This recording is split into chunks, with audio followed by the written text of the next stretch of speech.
Hey there! Bex here, with another tale of harrowing adventure from my best friend Jessica, aka the magical girl Crystal Lady. But in order to tell that story, I also have to tell you what her brother told me too. Nate can deny it all he wants, but Jessica is his sister. It all begins with Nate entering the KIJU studio and finding it dark. Huh? Oh, very funny, Jimmy. What are you gonna do? Sneak up behind me as part of some Kirk Fu training? What? Nobody's here? Jimmy? Jimmy! Did you fall asleep in the producer booth again? Empty too? Ugh. Jimmy, we go on the air in 30 minutes. I need my intrepid producer to do some intrepid producing! Mr. Marchant?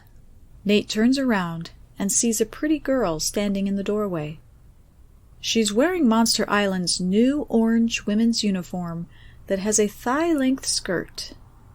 She holds a manila envelope in her hand.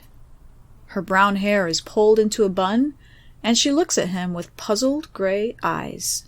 Never seen you before. It's my first week here. My name's Saskia Messer. Nice to meet you. Are you in the communications department?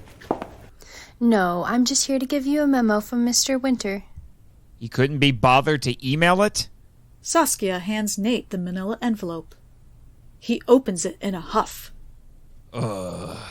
This isn't a memo. It's a bunch of memos. Oh?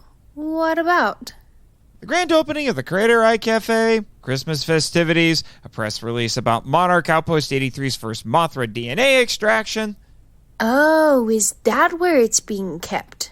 I don't know. I'm too busy stealing my sister's job is what you were going to say, right? Jessica gently shoves Saskia aside. Nate's eyes widen at seeing her wearing an orange jumpsuit, so grimy it's almost brown. She's wearing her blue wig, and her crystal moth barrette, her secret transformation device, glints in the phony hair.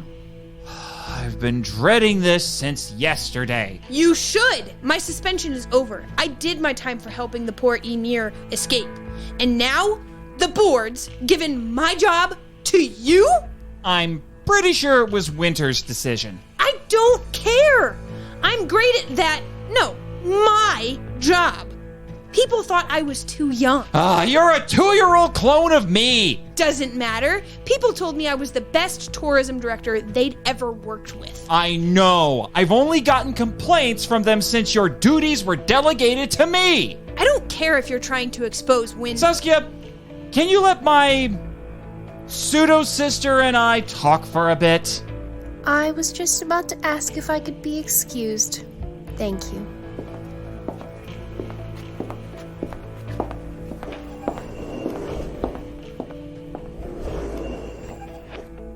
You nearly blew my cover! Don't make this about your lofty mission. You did this for yourself. Oh yeah, I totally wanted a job with twice the workload. Ever think Winter and the board figured everything out and are just toying with you? The thoughts crossed my mind. And you're still doing it? What's more important to you? Your sister? Pseudo-sister. Oh, my well-being or your hero complex? Hero complex? You heard me. I lost my job and got transferred to Kaiju Waste Management. Waste Management! That explains the smell. How am I supposed to impress the cute boys if I smell like a kaiju barn? You mean Gary? Who said it was anyone specific? The year 2022. Senpai won't notice a stinky, demoted peasant girl like me. I was a princess once! One of the first things she said when she was born was that she was a princess. But even I don't know if that's true. Do I have to pull a big pseudo brother and... There you go again with the hero complex. Huh? What? Winter's a jerk, but he hasn't been nearly as bad as the board. You don't need to solve everyone's problems. It just makes new ones. Yeah, well, maybe I like moving up in the company. Maybe I deserve it after everything I've been through. Jess glances at one of the memos dangling out of the folder in Nate's hand. Is that what Jimmy thinks? I don't know, he isn't here yet. Jess grabs the loose paper and shoves it in Nate's face. Here's why. You ratted him out, and now he's in jail. What the henshin? Nate takes the paper and reads it. It's a press release saying Jimmy was arrested for harboring a known war criminal. A Zillion woman he found in a wrecked flying saucer donated to the island. Winter says he was tipped off by me. Sounds like we'll have a lot to discuss tonight after I finish my next crappy shift on my crappy new job. If I feel like talking to you at all... No, we're done.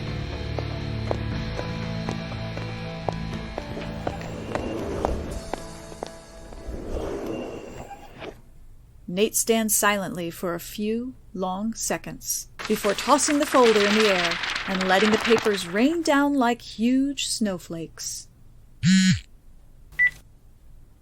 Brendan and the Metters are on their way to KIJU.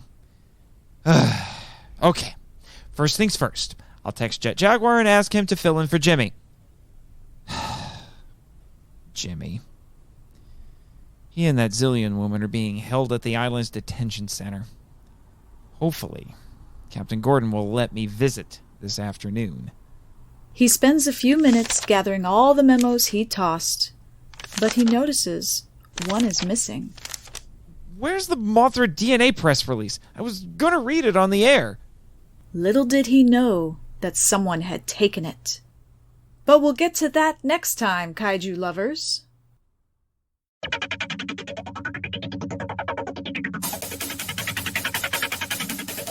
Live from the KIJU studios in beautiful Ogasawara, this is the Monster Island Film Vault, episode 75, Ebirah, Horror of the Deep, featuring Brendan Morley and the Metters. Hello, Kaiju Lovers, and welcome to the Monster Island Film Vault, a podcast seeking entertainment and enlightenment through tokusatsu. I am your host, Monster Island's Media Master, Nate Marchand, but unfortunately, everyone's favorite intrepid producer is not with me today because reasons. But we seem to have a suitable substitute today. Yes, Mr. Jet Jaguar. Unfortunately, I don't think anyone here other than me is going to understand what he's saying because I am the only one who has studied any jet speak. And I am far from fluent, unlike Jimmy. That might be a little bit of a problem, but what are you going to do this last second? But speaking of guests I have with me here today, I have three because I needed to add one to return a favor for the first guy that we're talking to today. He is the host of the YouTube show / podcast Autistic Lizard Productions, Brendan Morley. Hey, hi Nathan. Is thank you so much for having me on here. This is very excited. I'm glad to have you on, sir. And we added you because you had me on your show recently. I wanted to return the favor, so I made arrangements for you to make a little trip over here to Monster Island. We get to talk about your favorite Godzilla film. That's right, and I'm glad that you joined on my show. That we talked about Godzilla against Mechagodzilla, the Phantom events.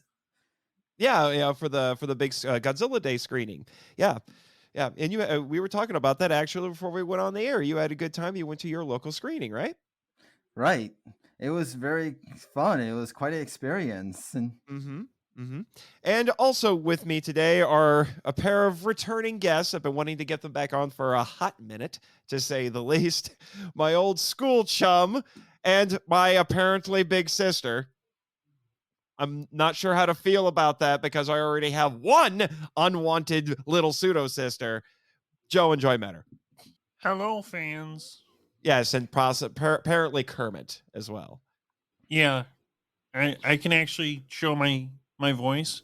because Disney can't catch me at this island. Ha! you have you have not diplomatic immunity. That's just like Monster Island is one of the few places outside of Disney's jurisdiction. Is that how this works? Yeah, it's really hard to get here, and I don't think the pixie dust flies this far. That's good to know. Although, watch out for Cameron Winter. He's another rich windbag who might try to copyright you or something. Okay, I have a problem with your statement. Which statement? I've made a lot. Well, we won't talk about your life, but I live a very strange one, let me tell you. No, I am not your pseudo sister. No, that's Jessica. Okay, I was gonna say, because then we'd have a problem. Because yeah, I'm definitely your big sister. Right, by 2 months, because time travel shenanigans. No, because I'm just older than you and wiser. Because 2 months makes such a difference. It does. Hey, come on. Talking about like twins that were born and one, gets the right to be the king and the other person doesn't. And that's only like 5 minutes. So. Yeah, that was like only 5 minutes. I think I'm going to take you to the infirmary here and have the scientist do a DNA check because I'm not sold on this concept. I didn't say we were biological. Oh, I see how this works. Oh, so you identify as my sister? Is that how this works? Identify as your sister. I will say that it's very nice to not have to deal with Jimmy. I mean, I thought it was water under the bridge. I mean, you saved his life from Dimogene, and I thought everything was cool. But well, as when I used to fence, they would say you wanted to kill your friends, not hurt your friends. I wanted to disable him, not kill him. Well, I'm sure Jimmy is doing okay because reasons. Anyway, I just found out this morning, hence why poor Jed is here. Although Jed has not been feeling very well either. Yeah, he might be a little broken. I can't necessarily account for everything he says, just so you know. Jet, that was, I believe that was some form of profanity, but I don't... Jet, calm the frick down, okay? Stop it. Stop it. Gosh, at least he's not randomly blurting pop culture references. That was a problem he was having. Because reasons. Anyway, so we've already hinted at it with Brendan over here. We are talking about his favorite Godzilla film, Ebirah, Horror of the Deep, a.k.a. Godzilla versus the Sea Monster. This is one of the ones that went under multiple titles, which makes it a little bit confusing, to say the least. Actually, the Japanese title makes a lot more sense. Ebirah, Horror of the Deep? Yeah, when I was watching it with Joy, I was like, okay, where's Godzilla? He's not really in this, is he? And then halfway through, he's been napping this entire time. Yes.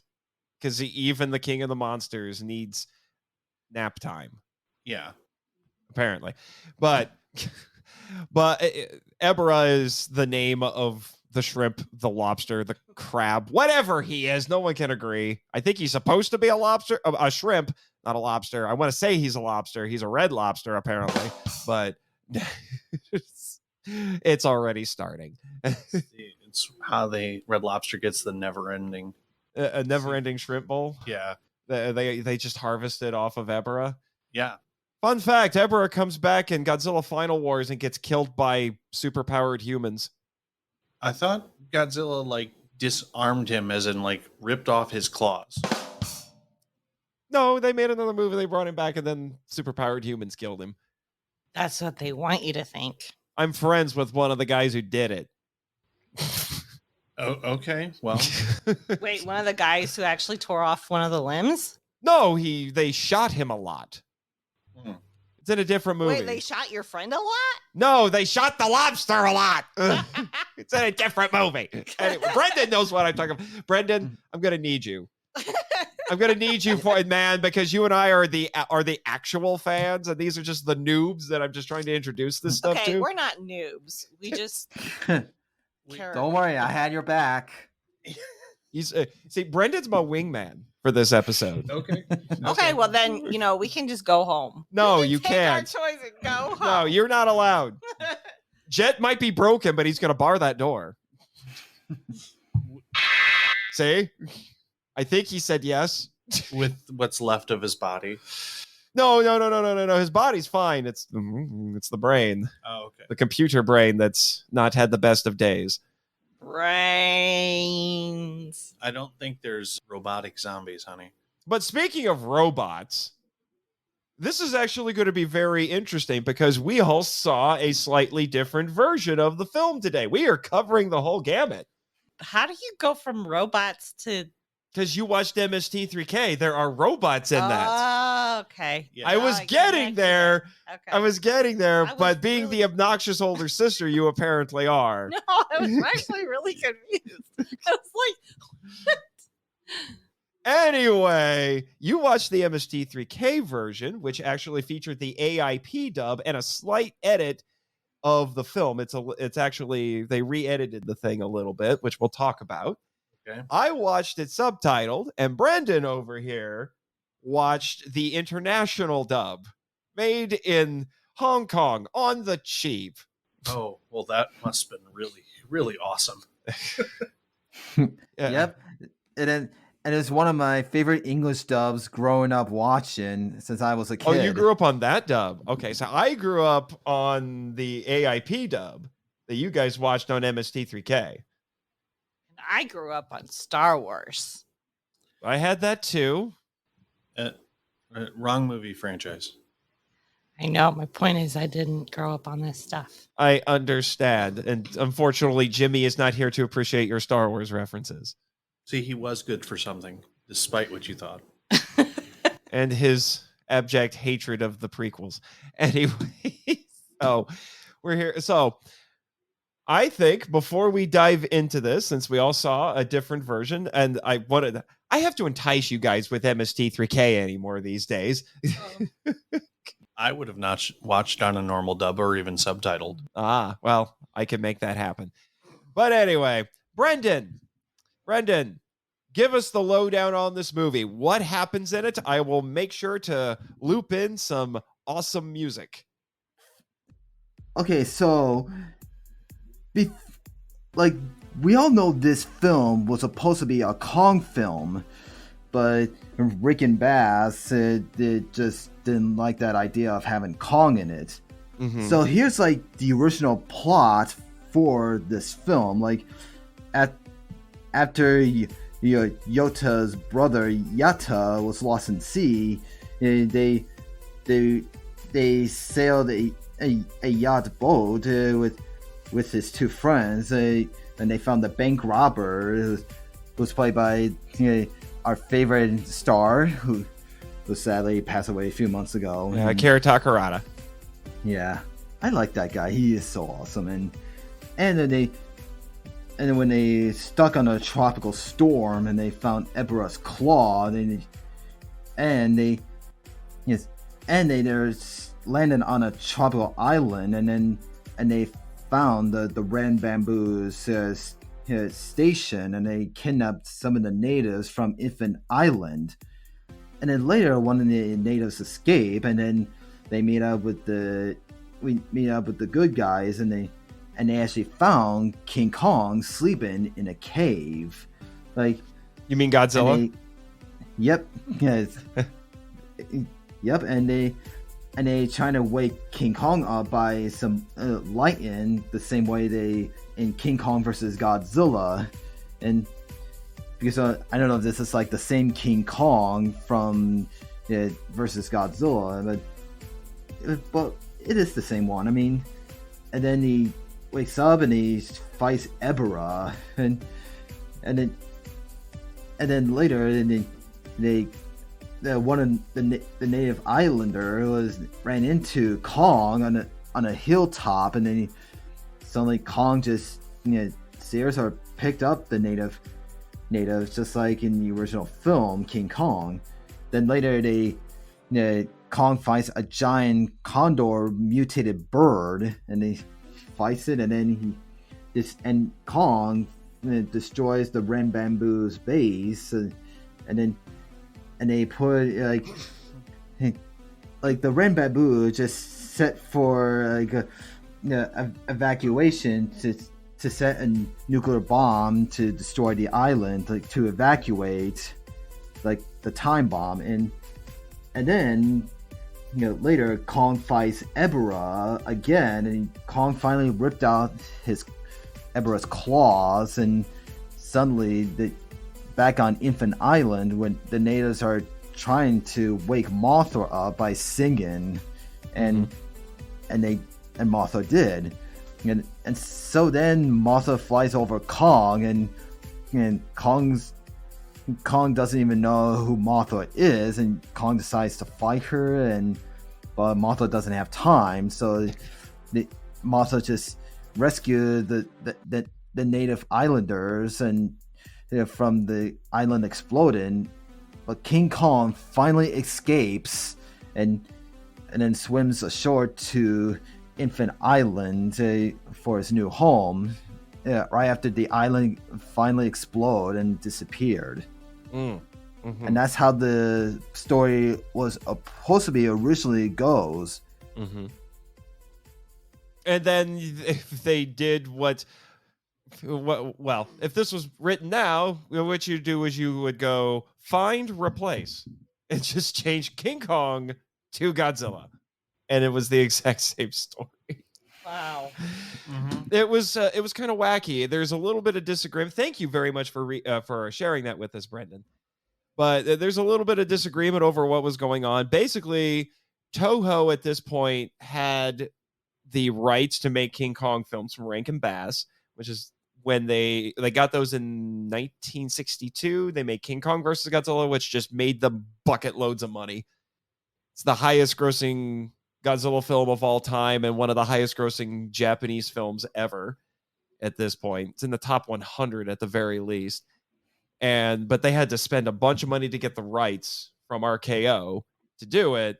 And they got it to have them for 5 years. They can make as many Kong movies as they wanted in 5 years. Well, this is 1966. And they're like, oh, crap, that expires really soon. We need to make another movie.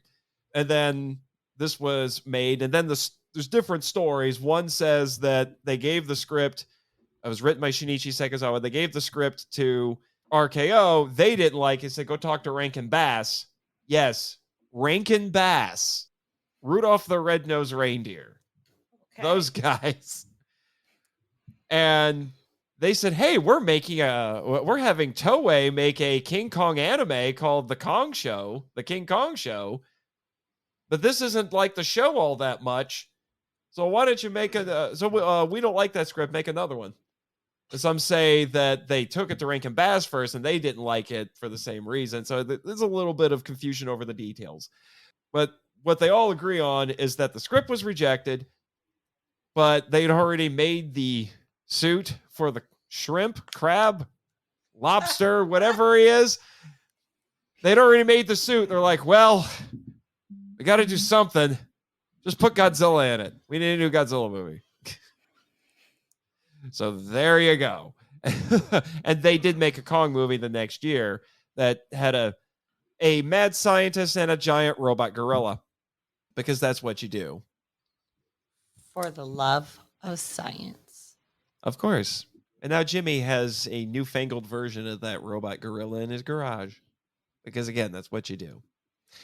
Anyway, so that's all the background, which is why Godzilla's a little weird in this, right, Brendan? Right. Yeah.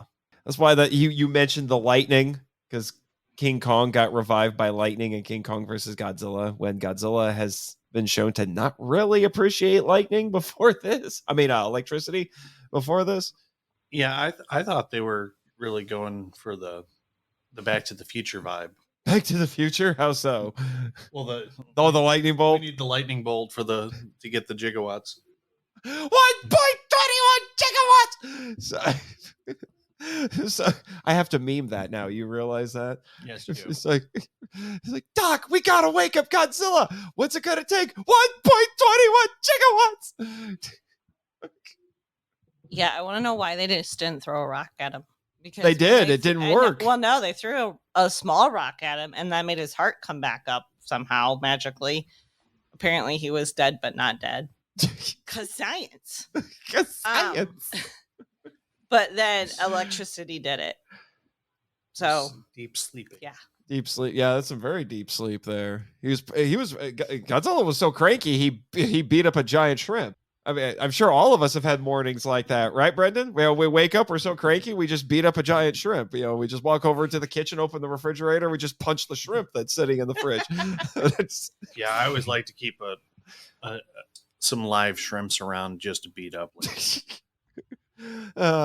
Just hope that they're not. I can't remember what it's called. Hopefully they're not in that crab and lobster fighting game that exists on Steam. Okay. I'm not kidding. It is real, and most of the stages are like kitchens or dining room tables. There is one that looks like a city, so they're supposed to be kaiju, and they can pick up things like like guns and knives to fight each other. Alrighty now then. Listeners, you should see the look on Joe's face. He doesn't know what to do with himself. Either that or he's going to go check Steam as soon as he gets back to the States. I don't think we can get Steam out here, but it's worth a check out just for the interesting, like, what the heck moments. Yeah, just like look up Goat Simulator and get ready to waste like 24 hours. I'm just warning you. Oh. Totally random, I know, nothing to do with our actual podcast. No, I don't know. There's probably a goat kaiju out there somewhere. Anyway. And then that's also why Godzilla acts a little bit weird later, where he seems kind of interested in Dio, because he's supposed to be King Kong, and if that was King Kong, you probably would have picked her up. Right, Brendan? Right. Yeah. And Dio is Godzilla's first love interest. If you can call her that. Maybe. It's weird. It's really weird. Although that Dio is played by Kumi Mizuno, was a very popular actress at the time, especially with Toho. She was in a lot of Toho films at the time. She's still around. Lovely woman. Yeah. She was very pretty. Yeah, she was definitely some eye candy there. But she was not the first choice, though. Weirdly enough, as popular as she was not their first choice. Nope, she wasn't. Yeah, I'm trying to find the original actress's name here really quick. It was Noriko was her first name. She was only 19. She played a native girl in a TV show called Ultra Q. Which is why they wanted her in the movie, but then she got appendicitis and couldn't finish, so they had to use Kumi Mizuno at the last minute. Noriko Takahashi. So some fun facts for you there. Yeah, and I can say that Kumi Mizuno did an amazing job playing the beautiful island native girl. Mm-hmm. Yeah, that was a little popular at the time. This was they'd done islands with natives before with Mothra and stuff like that. They were switching over to doing island settings like this. There's going to be a lot of Toho movies and a couple more Godzilla movies that did island settings because they could save money. Yeah. These movies were not pulling in the box office that they used to at this point. A lot of reasons for that, which I might get into a little later. But that's why they're doing it, because island sets are cheaper than cityscapes. Well, and I feel like it also gives it a different vibe when you are going from a city to a smaller island. So that part I did find like that it gave it a different vibe. Right. Which, because if you're doing islands, you can have a different vibe with each one easier than you can do in a big cityscape anyway. I can see that. But yeah, this is kind of considered the start of the island series of Godzilla films that went all the way through the rest of the 60s, included the infamous Godzilla's Revenge, which is not as bad, nearly as bad as people want to say it is. Right, Brendan? Well, I don't know how you feel about it. Well, yeah. Well, this is my first film. This is my first Godzilla film, watching Godzilla fight Ebirah before I discover Ebirah Horror of the Deep. Oh, really? Yep, it's true. Yeah, they never name the version you guys watched. They never gave the shrimp a name. Oh, okay. They never gave that's the thing's name is Ebirah, and it's derived from the Japanese word for shrimp, ebi. Yeah. I still say it's a lobster. It had clickety clackety claws. Asymmetrical design too. One was a big club, and one was just the pokey, the pokey claw, but that he would use to spear tiny humans and eat them. Yeah, he had some skill to get those skewers on. Yeah, he did, and Literally shish kebabbing. yeah, he's like, oh, let's see how you like the shish kebabbing, humans. But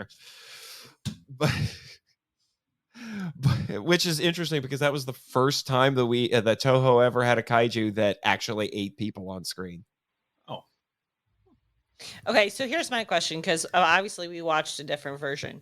Like, okay, so when I was first watching it, it felt more like pre-electric, when the mom is asking the wise woman or whatever she is if her son's still alive. And then it goes from that to dance scene. A more modern setting. Like a way more modern setting. And I'm like, wait a minute. Like, I didn't understand that was the brother until they were on the boat and he says, I have to go find my brother. So, like, I think, 15 minutes, 20 minutes into the movie? Not even that. No? Okay, I don't know how. I'm horrible at judging time. It was still. I just didn't understand what the heck was happening. I can tell you why. It's because that's where some of the cuts were made for that version. Because this wasn't released theatrically in the States, although one of my sources claimed it was shown in a couple of theaters by Continental Pictures. It went straight to TV. Oh, okay.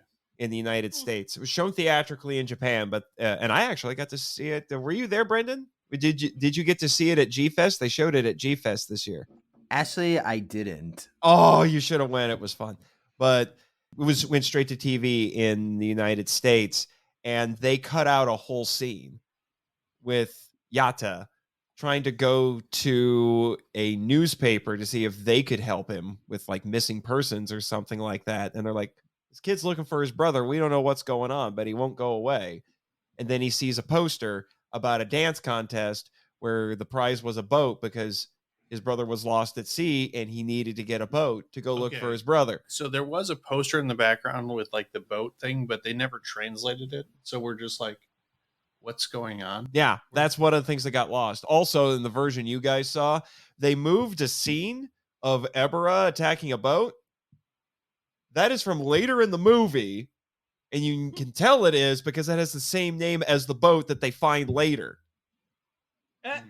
But that was supposed to be his brother getting attacked at sea. Right. Because they wanted to show that at the beginning, because in the Japanese version, they just play the credits, and then the first scene is the mother with the quote-unquote psychic. It was more like a medium. That sense of showing the boat being destroyed first makes more sense. Yeah, I totally agreed. Really? You like the boat at the beginning? Yeah, well, I like both versions. Okay. That's fair. Yeah. But I do think cutting out the scene at the beginning and just going straight to the dance, that is in retrospect, is a little jarring. It's a little jarring, and you're like, I don't even understand, why are they at a dance and there's a boat, and what the world is going on? Some boat was destroyed and we're having a dance off. Okay, cool. There is a part of me that, and I don't know about you, Joy, but getting into ballroom dance, there's a part of me that's like, I wonder if I could have won. No one does that anymore. No, but all I was thinking is, like, what you would do is you would want to dance like really small movements to conserve your energy. Conserve energy, yeah. But then again, like, if I was 19, I probably would have been fine. Yeah, the actor playing Yatta was only like 15 or 16 when they made this movie. Which was the other thing that's interesting about this, is that this is a huge departure, not just in terms of the setting and the budgets that they were allotted, but it's a completely different creative team. Oh, okay. Yeah. So everyone behind the camera is almost completely new. It's a different composer, Masaru Sato. It's not Akira Fukabe. It's a new director, Jun Fukuda, who directed 5 Godzilla movies, and he hated every single one of them. But he was very self-deprecating. He basically hated everything he made. But he was known for doing action movies and comedies. Okay. Like the year before this, he made a spy spoof called 100 Shot, 100 Killed, which in the United States is called Iron Finger. You can actually watch it on the Criterion Channel in the United States. And it's a James Bond spoof. Nice. Yeah. And that he explains the James Bond music. Yeah, from Halfway Masaru through. Sato. Yeah, his music is really different. It's much more jazzy and poppy compared to the very orchestral Akira Ifukube. Yeah, and I totally love the music for Ebirah Horror the Deep. It's like one of my favorite music soundtracks from the film. Which is why I'm upset that this Best of Godzilla compilation CD I got had no music from this movie in it. Huh. And I definitely love the dance contest music scene of the film. I mean, it kind of reminds me a little bit of a Batman theme, and like yeah, what I'm saying is like, yeah, what I'm saying is the music is like between the Batman theme and the Beach Boys, and Beach Boys.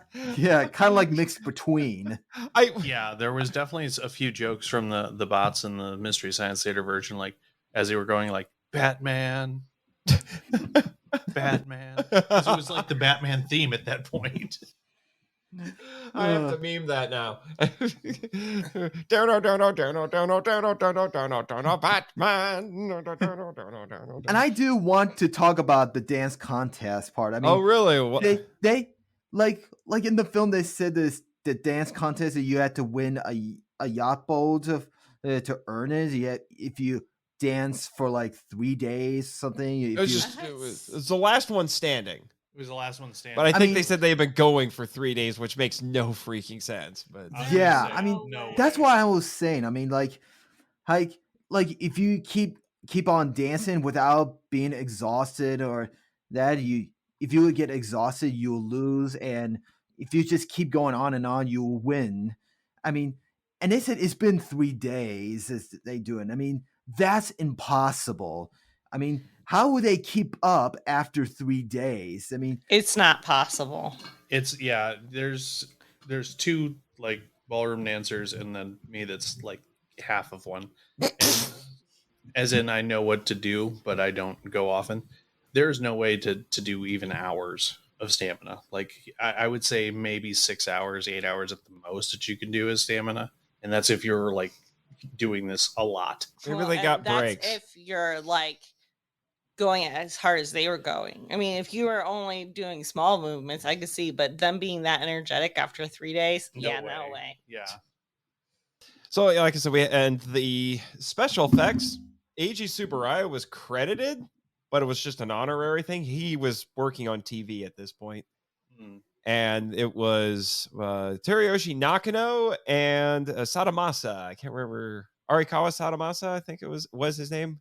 Jimmy, if he gets a chance to write his blog, will probably correct me. They were the ones working on the effects this time. However, you guys did see, because you were here for the original Godzilla, there's a couple of familiar faces in this movie for you. Yeah, the thief and the commander. Oh yeah. Yeah. Okay, now that you say it, I'm like, okay, yeah, now I remember. Yeah, because the thief is Kira Takarada, who was in the original Godzilla film. He was the sailor who was in love with the girl that the scientist wanted, and it was engaged to the scientist with the eye patch. And Harada, who played the scientist with the eye patch, is the other guy with an eye patch in this movie. Well, what's hilarious is he switched eyes. That is funny. But he's like the Dragon Squad commander or something like that in this one. Yeah, I just noticed it. But yeah, it's a different eye. It cracks me up knowing that. I think the video that you were mentioning, I watched a bit of it, and he said that I like to think in my fan fiction that this is Serizawa getting revenge on Ogata for stealing his girl. I love that. Because am I the only one who got G.I. Joe vibes watching Red Bamboo in this? They did have a very Cobra feel to them. A very Cobra feel. And we got our Scooby gang running around, always being able to get away no matter what. My gosh, come on. They let the thief actually turn around and talk to the other characters, and he still very conspicuously pulls a smoke bomb out of his coat and throws it at them. And they apparently all learned to shoot at stormtrooper school. It's like stormtrooper syndrome. they can't hit anything. It's a desert island, or it's a tropical island. There's a lot of heat, a lot of haze. You're making excuses for the terrorists. I'm saying it would be hard to shoot in that environment. I also would like to understand, I felt like, in the video game where there's a whole bunch of ammo and that there's going to be a battle or something. Yeah. Like with the machete, like when they first climb the cliff and like there's a random machete that just happens to be right there. Yeah, there's a random like short sword and with nothing else around. Is like, well, that bodes well for the rest. That was actually save point. That was actually one of the points where the dub it becomes very different, because I think in the AIP dub that you watched, the guy who gets it freaks out and says cannibals. I think it was cannibals. Yeah. No, he said savages. He says but savages. In the subtitles and the international dub, he says cannibals. Well, no, he says like we're not alone on the island. There could be savages. Be careful, and they could be cannibals. Oh, okay. That's like one of my same sentence. Like that's one of my favorite scenes in the film. Like when they find the sword. Yeah, especially international dub. He says, "Cannibals!" Scoob! Zoinks! Yeah, it kind of gives a little Scooby-Doo moment. This whole movie is so Scooby. They're sneaking around behind bushes and just moving the bushes. I know. I'm like, you're so loud that the people from the next continent can hear you. Okay. And Dio has got the little bird, and she's just like, wee. And the bird distracts. The movie's not meant to be taken seriously. Just so you know, the movie is not taking itself seriously. So there's not a terrorist organization on tropical islands? There might be. I don't know if they're still around. Wow. I mean, that was the most believable part, that there would be. Yeah, probably. Although, you want to know what's really interesting? Some people have theorized that Red Bamboo has connections to communist China. The airplanes that they use, those models in the movie, those are Chinese planes. Well, that would make sense. Communism was sweeping the world at that time. Yeah, and China and Japan don't like each other. No, there's definitely some bad blood for the last 100 years at least. Yeah. And interestingly, I actually interviewed the creator of this fan comic. He's working on the final issue. I hope it gets made. But yes, this almost happened. FYI, this almost happened. It's interesting that we're talking about it in connection to this, because this was supposedly getting put together at the same time as this. Batman meets Godzilla. Okay, that would be interesting. And it would have been the Adam West Batman. Huh. With this version of Godzilla. This is a story. Godzilla wins. Flawless victory. I'm just saying, this is a story treatment that exists. And I interviewed a guy who is doing a fan comic based on that. He's working on the last issue right now. And the bad guys in it are Red Bamboo. The guys in this movie. Dun, dun, dun. And I also want to talk about the Red Bamboo. It's like in the two dub versions, like in the television dub version, they just call them the soldiers. Mm-hmm. I mean, yeah, they didn't give them a name. Yeah, but they call them the Red Bamboo in the international dub version and the original Japanese. Yeah, that's the thing about the dubs, is that there's advantages to both of them. I think the performances are better in the AIP one that you guys saw, but the international one is technically closer to what was actually said.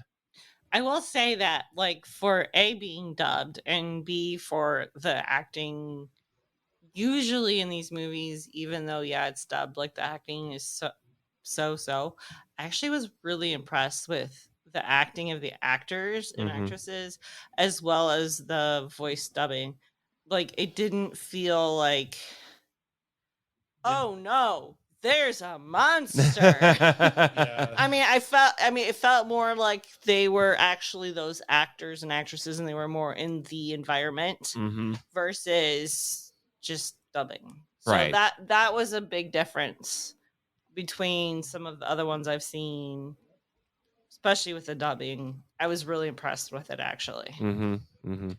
Yeah, and especially like the Ebirah, like in the television dub, they don't give Ebirah a name. They just call him the monster. Right. Right. So I'm guessing, since you guys are not as familiar, because you've seen the original Godzilla film, Yeah. this is the next one that you've seen in this particular series. This is actually like movie 7, Wow. I think.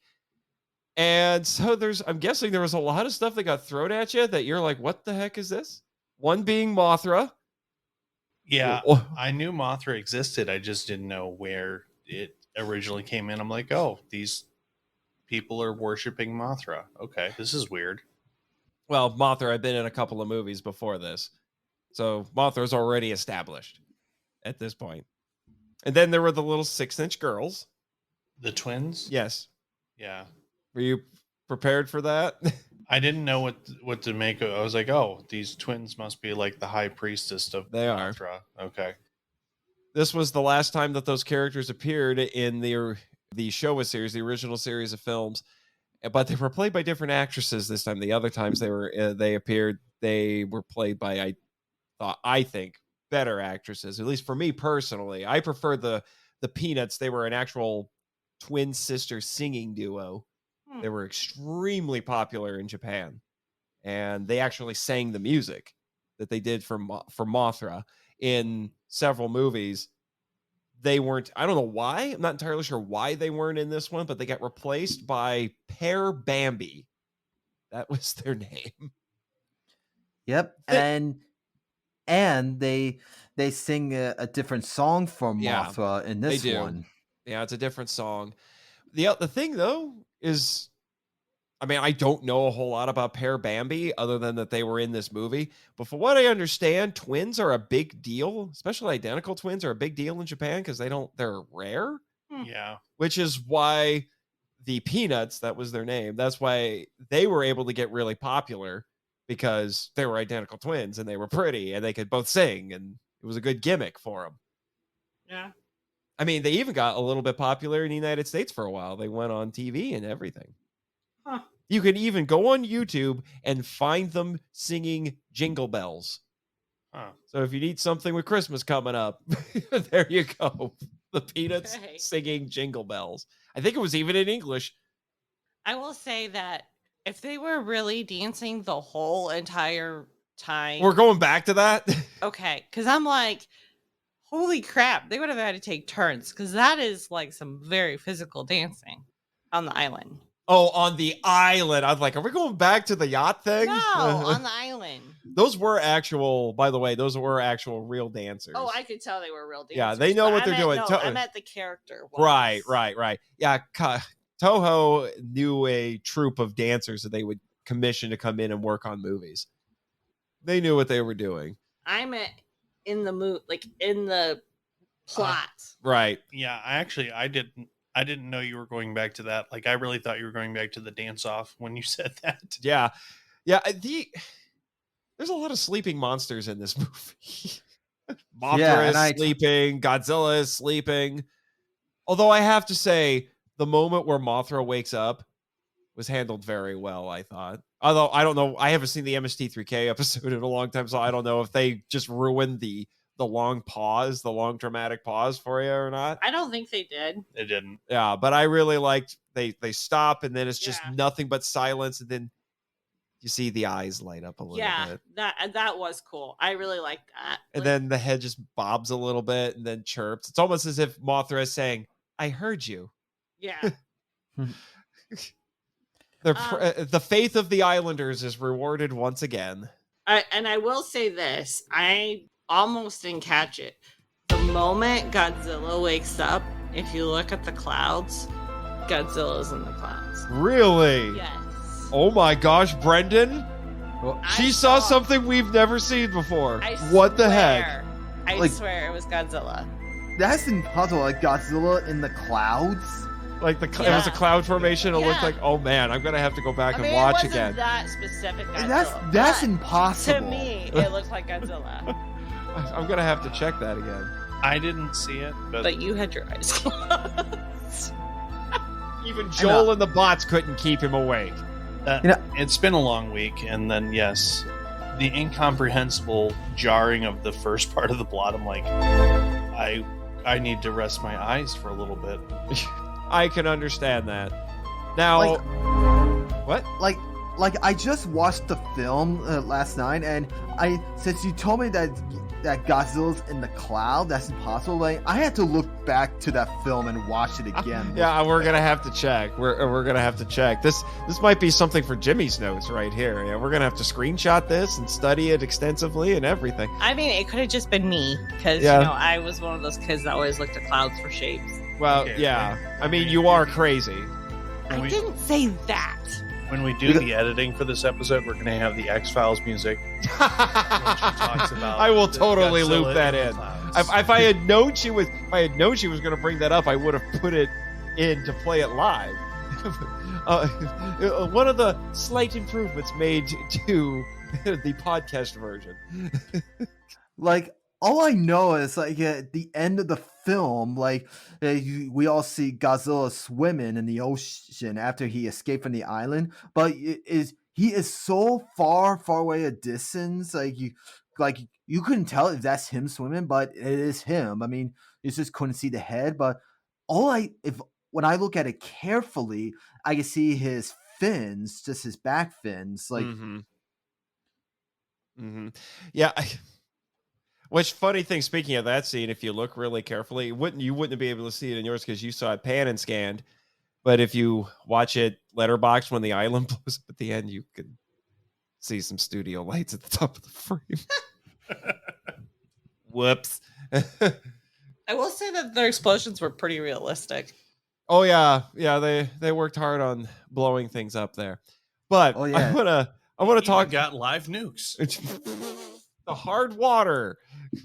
Got a little bit of that very Japanese anti-nuclear sentiment there. Which I have an entire book that's dedicated to looking at American and Japanese films from the 50s and 60s and their attitude toward that. And I try to go to that part of my notes here. Yeah, right here. Yeah. There wasn't a whole lot to say other than the bad guys are the ones using the nukes, but some people, like my friend John LeMay, theorized that that's where Ebirah came from. They were feeding the thing radiation because they wanted a giant watchdog. Yep, and they spread some yellow liquid to protect themselves from Ebirah. What did you guys think of that? The stuff with the yellow liquid that they used to keep the shrimp away. I actually thought that was really, really interesting because, like, you kind of see them spraying something from the boat, like in the very first time you see it, and you're like, "What the world is going on?" Okay, whatever, and then you're like, "Oh, I get it now." Yeah, I was like, that was interesting. Yeah, one of the jokes is like, "Hey, look, there's cans of mustard gas. Let's open them." That's a good one. Yeah, yeah, that's a good one. I think the Megalon episode is better, but the sea monster one is still pretty fun. I don't remember as many of the jokes from there as I do the Megalon. Well, admittedly the jokes weren't quite as good on this one. Yeah, they weren't. This one I remember. No, actually, I think they did Megalon first, and then they did this one. Yeah, Megalon was the episode before this one, right? Which is so weird because this movie was made first. It's probably just how they recorded. Megalon is more riff-tastic, I think, though. Definitely. I think that is Jed voicing his agreement, but he's a little biased. Still working on my Jed speak. I'm sorry. I totally agree with Jet Jaguar. You understand, Jet? Of course you would I know, Jet. Oh my gosh. Of course you would understand, Jet. Yes. Oh my gosh, guys. That's enough. All right? To quote one of Jimmy's favorite movies, stay on target. But no, I wanted to talk a little bit about Akira Takarada in this. We have to, right, Brendan? We have to. Yeah, definitely. He played the bank robber and the bank robber, playing against type in this one too. He wasn't normally getting roles like this. People often called him the Cary Grant of Japan. He's very Cary Grant in this one. Yeah, and I totally like his character in this film because he goes from a bank robber, like he's like a villain in the beginning, but almost like between the middle and the ending of the film, he becomes a hero that he changed his ways. And I'll never forget that line he said in the end in the international dub version. He said, "Well, anyway, maybe I'll go straight from now on." I did like that. Yeah.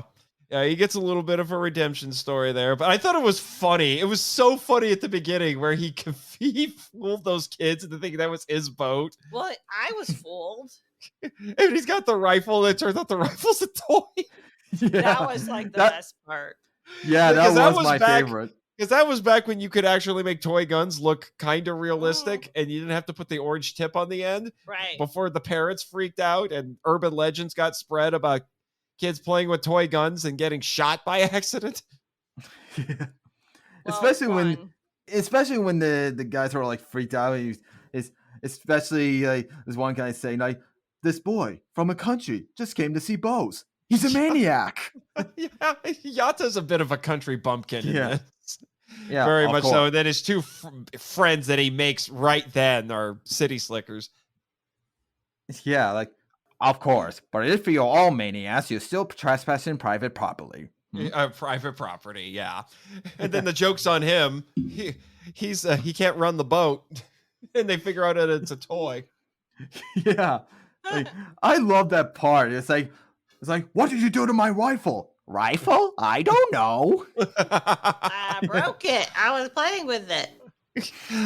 Oops. I broke it.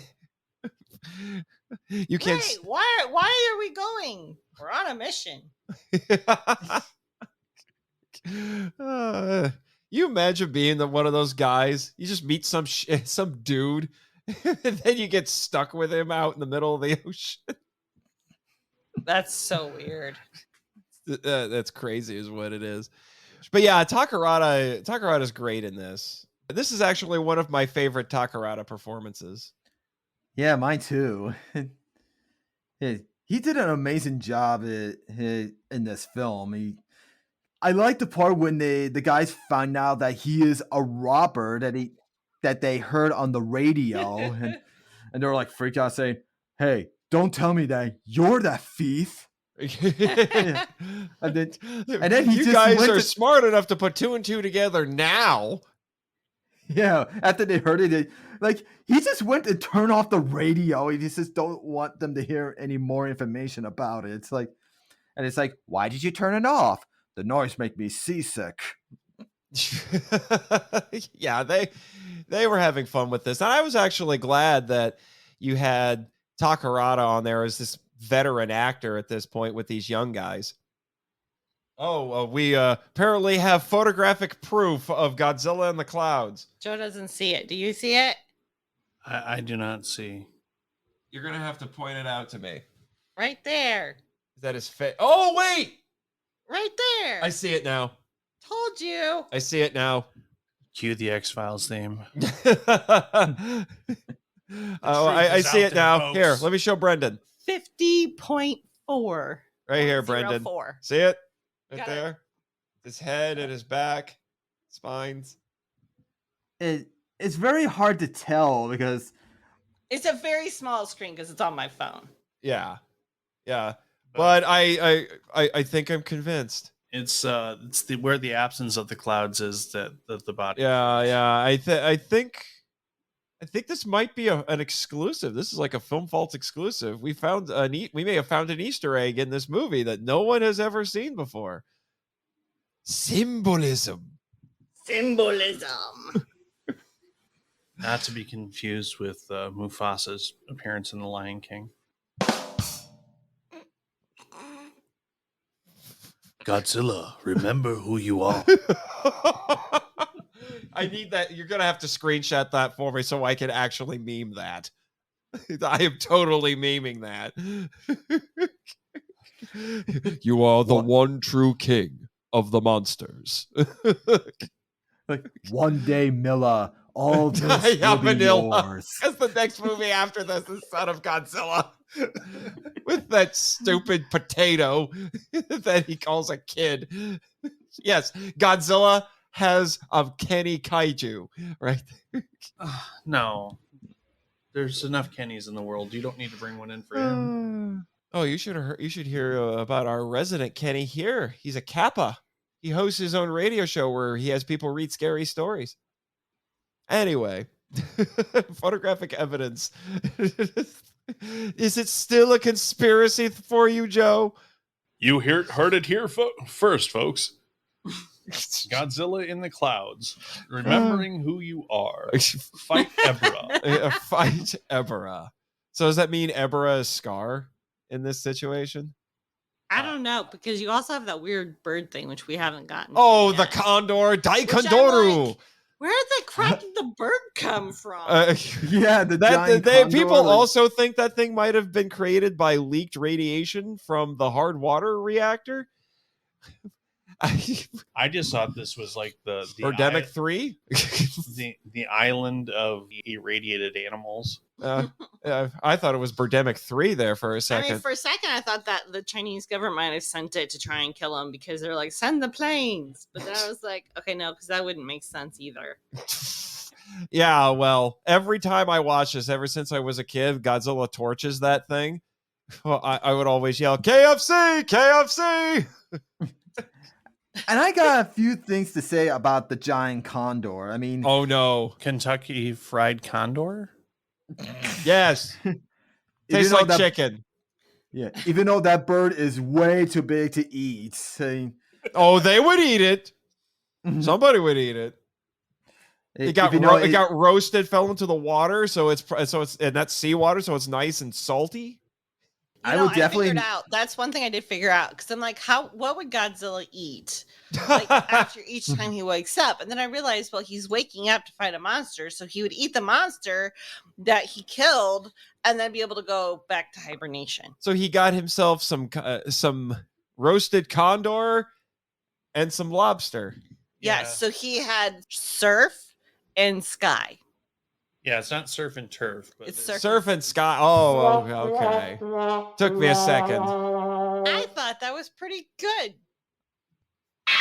Fine, Jet. Thank you. I like you, Jet. Me too, Jet. I know.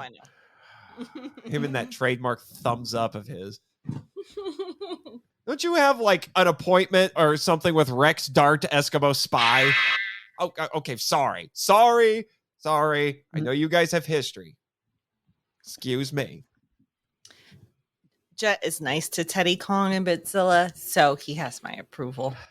Well, I just don't tell him that his last name is Jaguar, because that means he's a cat. Dogs and cats. Yeah, I do. I failed on that one. Yes, I failed. And then when I watched Godzilla fighting with the giant condor, I mean, for the first time, I mean, Because it tried to peck his eyes out. yeah, for that part, I mean, it feels like Godzilla couldn't even see anything. I mean, and when he's like swinging the giant condor with his arms, he's just waving his arms back and forth, like trying to hit it. It's almost like he's gone blind, and he just woke up. He's cranky. I thought it was more like posturing. A little, yeah, I would say that too. Also, can we talk about the fact that they were playing baseball? You mean volleyball? No, Yeah, baseball. No, volleyball. Yeah, because it wasn't exactly catch, but it was close enough. Yeah, volleyball. He hit it like a bat, like he did sideways. This Yeah, is true. That's and then. Oh, you mean Ebirah? Yeah, was Ebirah, the- Yes, Ebirah and I meant- Godzilla. But he would were also playing catch it magically because. Yeah, that's why I was like, it's baseball. Ah. They were playing baseball in the beginning. Well, volleyball is a very popular pastime here for the kaiju on the island. I mean, I can see volleyball boulder too, but it looked more like baseball with what they were doing. Well, Godzilla used his freaking head. Yeah, he did had it like a soccer ball back at Ebirah. That's true Yeah. too. It was an all-encompassing sport. Yes. Like I said, that's why it is very popular with the kaiju here on the island. And they did use some wires attached to the boulder, and there's actually some like cutouts or animation to the Right. boulder. Yeah. When It would switch between being animated and a practical prop. Actually, And I I- thought. I mean, that part I thought they actually did a really, really good job on. Yeah. And I there's mean, the- I didn't feel like somebody did it in their basement. Right. Well, which is for that time. That was really, truly impressive. yeah. Well, a lot of the budget went toward making that new Ebirah suit, which is Ebirah is kind of lame as a Godzilla opponent. That's why he makes more sense for Kong, because it's Kong doesn't typically fight big, crazy, like 3-headed space dragons. Right. Like, that is you laugh, but King Ghidorah, he's real. But this is very much like a Kong style foe, and the fact that Ebirah never comes out of the water and he tries to drag Godzilla under the water, it's like, dude, I'm Godzilla. The water is not going to help you. Yeah, and I really loved the part when after Godzilla hit the boulder for the last time and it landed on Ebirah's big claw, and it feels like the boulder got stuck on his claw. No, he Like- caught it is what he did, which was pretty Yeah, like- impressive, I have to say. Yeah, that is Yes. pretty impressive. Yeah, so they put a lot of money into that, and I think it never comes out of the water because he likes water, and it also allows them to hide the operators underneath the water. suit. Yeah. And filming fight scenes underwater, if you're a suit actor, is dangerous. They would have to wear scuba gear. The Yeah. suits are already heavy, Yeah. and they got to wear scuba gear to do it. They're filming it in a giant pool. Yeah. Being a suit actor is not all fun and games. No, I don't know if this was again part of like them cutting stuff out, but the fight scene was very confusing at times because all you saw are like maybe claw thing. Like they didn't pan out enough for you to. That's because you saw a pan and scanned version of the movie. So I was like, I don't know what's happening. Like, I mean, they sometimes they would show them like coming up out of the water, or you could actually see them in the water. But when it was just like claw and arm or whatever, it was very hard to like kind of understand what was happening. Like I said, you saw a pan and scan cropped version. It was for old timey TVs, 4:3 ratio. That probably didn't help. Probably not. Yeah, Yeah, which is especially- the other downside to trying to get a copy of that dub.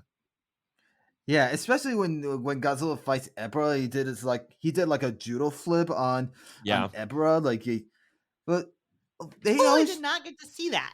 You didn't get to see the judo flip? There was no judo. There is definitely a judo yeah, that flip. is a judo flip. I mean, Yeah, they just know they saw the MST3K version. Apparently, That got that got cut out. You didn't get to see the judo flip. I'm so sorry, you didn't get to see the judo Or I flip. just missed it. I mean, it's possible that I just missed it. That's also possible. Oh, and another Kong-ism that Godzilla has fighting Ebirah the second time, ripping his arms off and then taunting him by clamping the claw. I love that.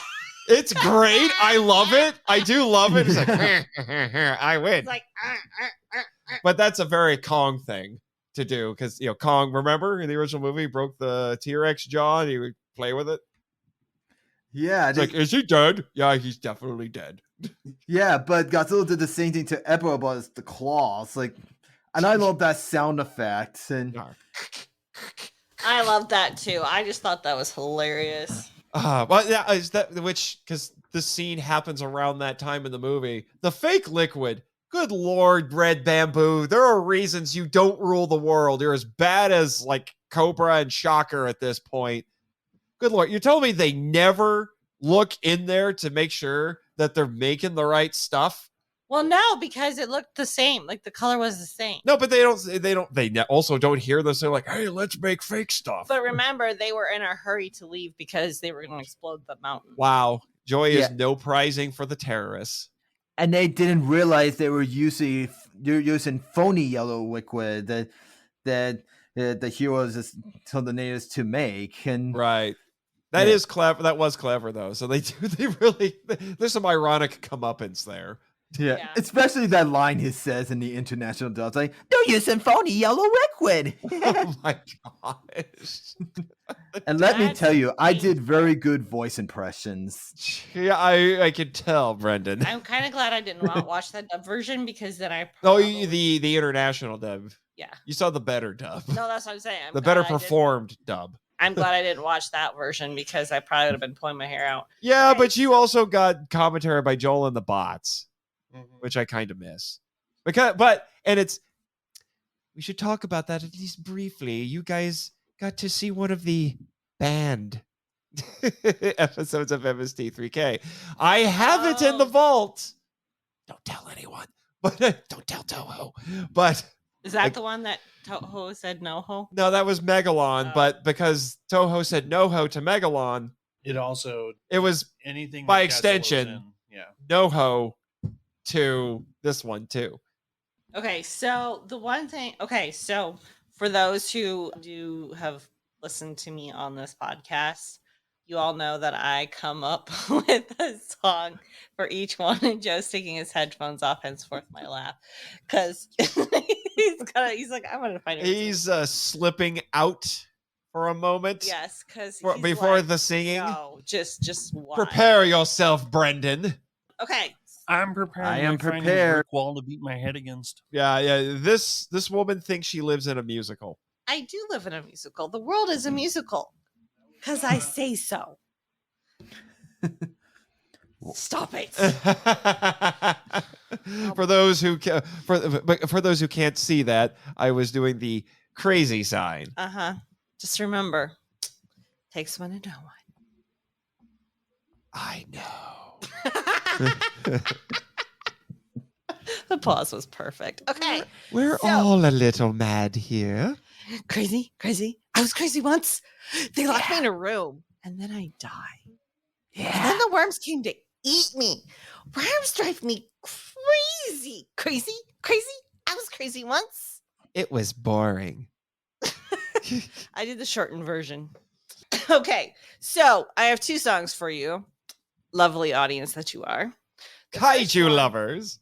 The first one is, which if you are not a Disney fan or kids show fan, you may or may not get, is Shiny.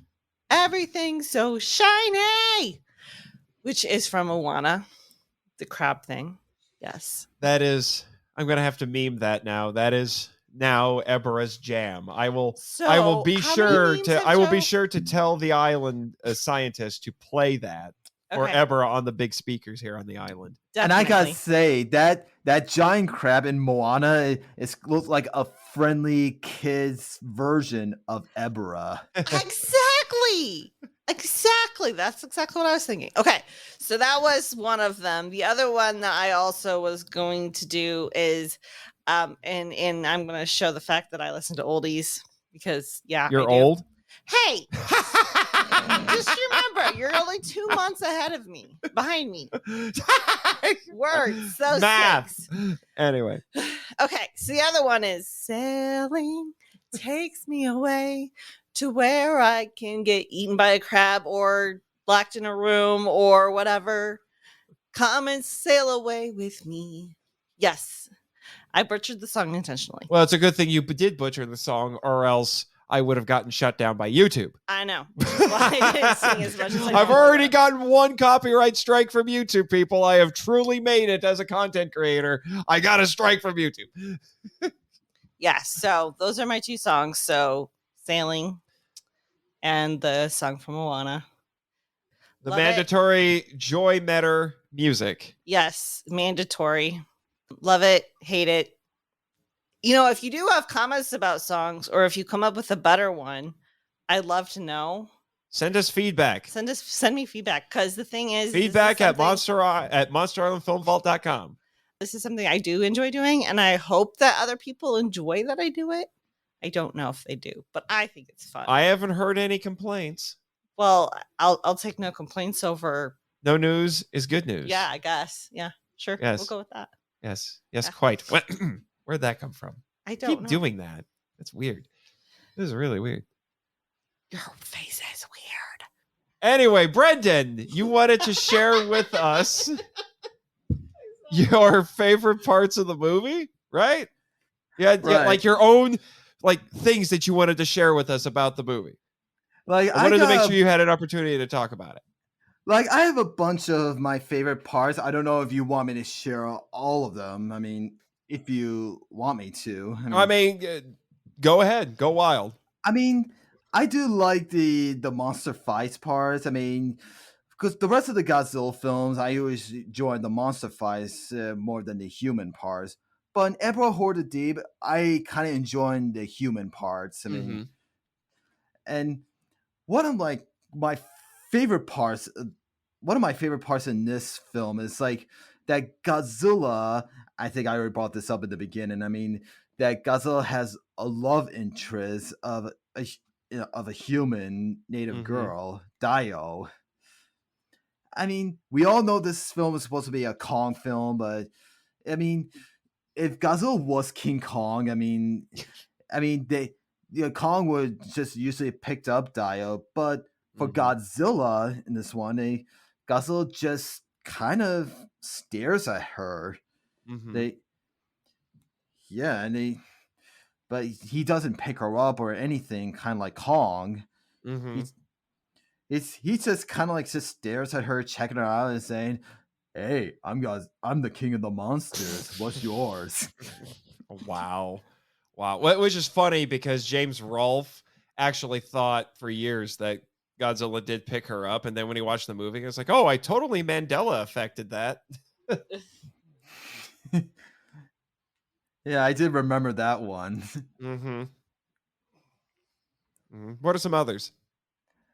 Like, and I also like the water fight scenes where Godzilla fights Ebirah, especially the ending. I mean, where they're fighting underwater. I mean, they didn't really film this really underwater. They just use filmed this in a little set of rocks, and they just use like a glass above that just shows the water effects of shining on them. Yeah, that was that was actually cool. I like the way how they use Godzilla's war for the water scene. It's like he's bubbling. War. Yeah. Yeah, I didn't realize that they weren't actually underwater, because it definitely had the feel of underwater. So that's really interesting. Right. Yeah, but they were still doing a lot of stuff with actual water there, as you can tell. Well, yeah, but I mean, like what he was talking about, like the underwater scenes. I didn't realize that they were using a glass. That was really creative to give that feel to it. Yeah, they really knew. They had really figured out a lot in the 10 plus years since the original Godzilla. How to do stuff like this. Yeah, because this is like the first film ever did since the original Godzilla, because of the underwater scene in the end of the original. Oh yeah, they did have an underwater scene in the original. Yeah. What I want to talk about is the Godzilla suit. Okay. I mean, that is like I have a hard time remembering these suit names. Was it the Dising Goji suit? Was it? Did I say it right? I think so. I guess I'm a fake fan. I don't know the suit names as well as some people. Looking at you, Michael. Yeah, I know you're yelling at your phone right now because I don't remember. I mean, it was the same suit from Invasion of Astro Monsters. Yeah, the previous movie. Yeah, but apparently they replaced a head. They added a new head to the suit because they took the head from... They took the original head, they attached it to the mostly Goji suit from Mothra vs. Godzilla. Right. They want to use that for an Ultraman episode. Yes. Yeah, they transformed Godzilla to Gyrus. Yeah, Ultraman was on around this time. And Ultraman's a superhero and he fights kaiju, and they literally took a Godzilla suit. I think it was this Godzilla suit. When they were done with it, spray painted it green and put a frill on it, and they said it was a different monster. Yeah, I think they sprayed it yellow. Oh, it's yellow. Excuse me. Not green. It looks green though. It's kind of a yellowish green. His name was Jaros. Yeah, which is because Godzilla. This is just how crass this was, because Godzilla's name in Japanese is Gojira, and this monster's name was Jaros. They were not hiding it. I gotta say, Godzilla as Gyrus. I mean, I like to call this one a Dilophosaurus Zilla. Oh my gosh. Yeah, but that is the closest Godzilla and Ultraman I've ever had to a crossover.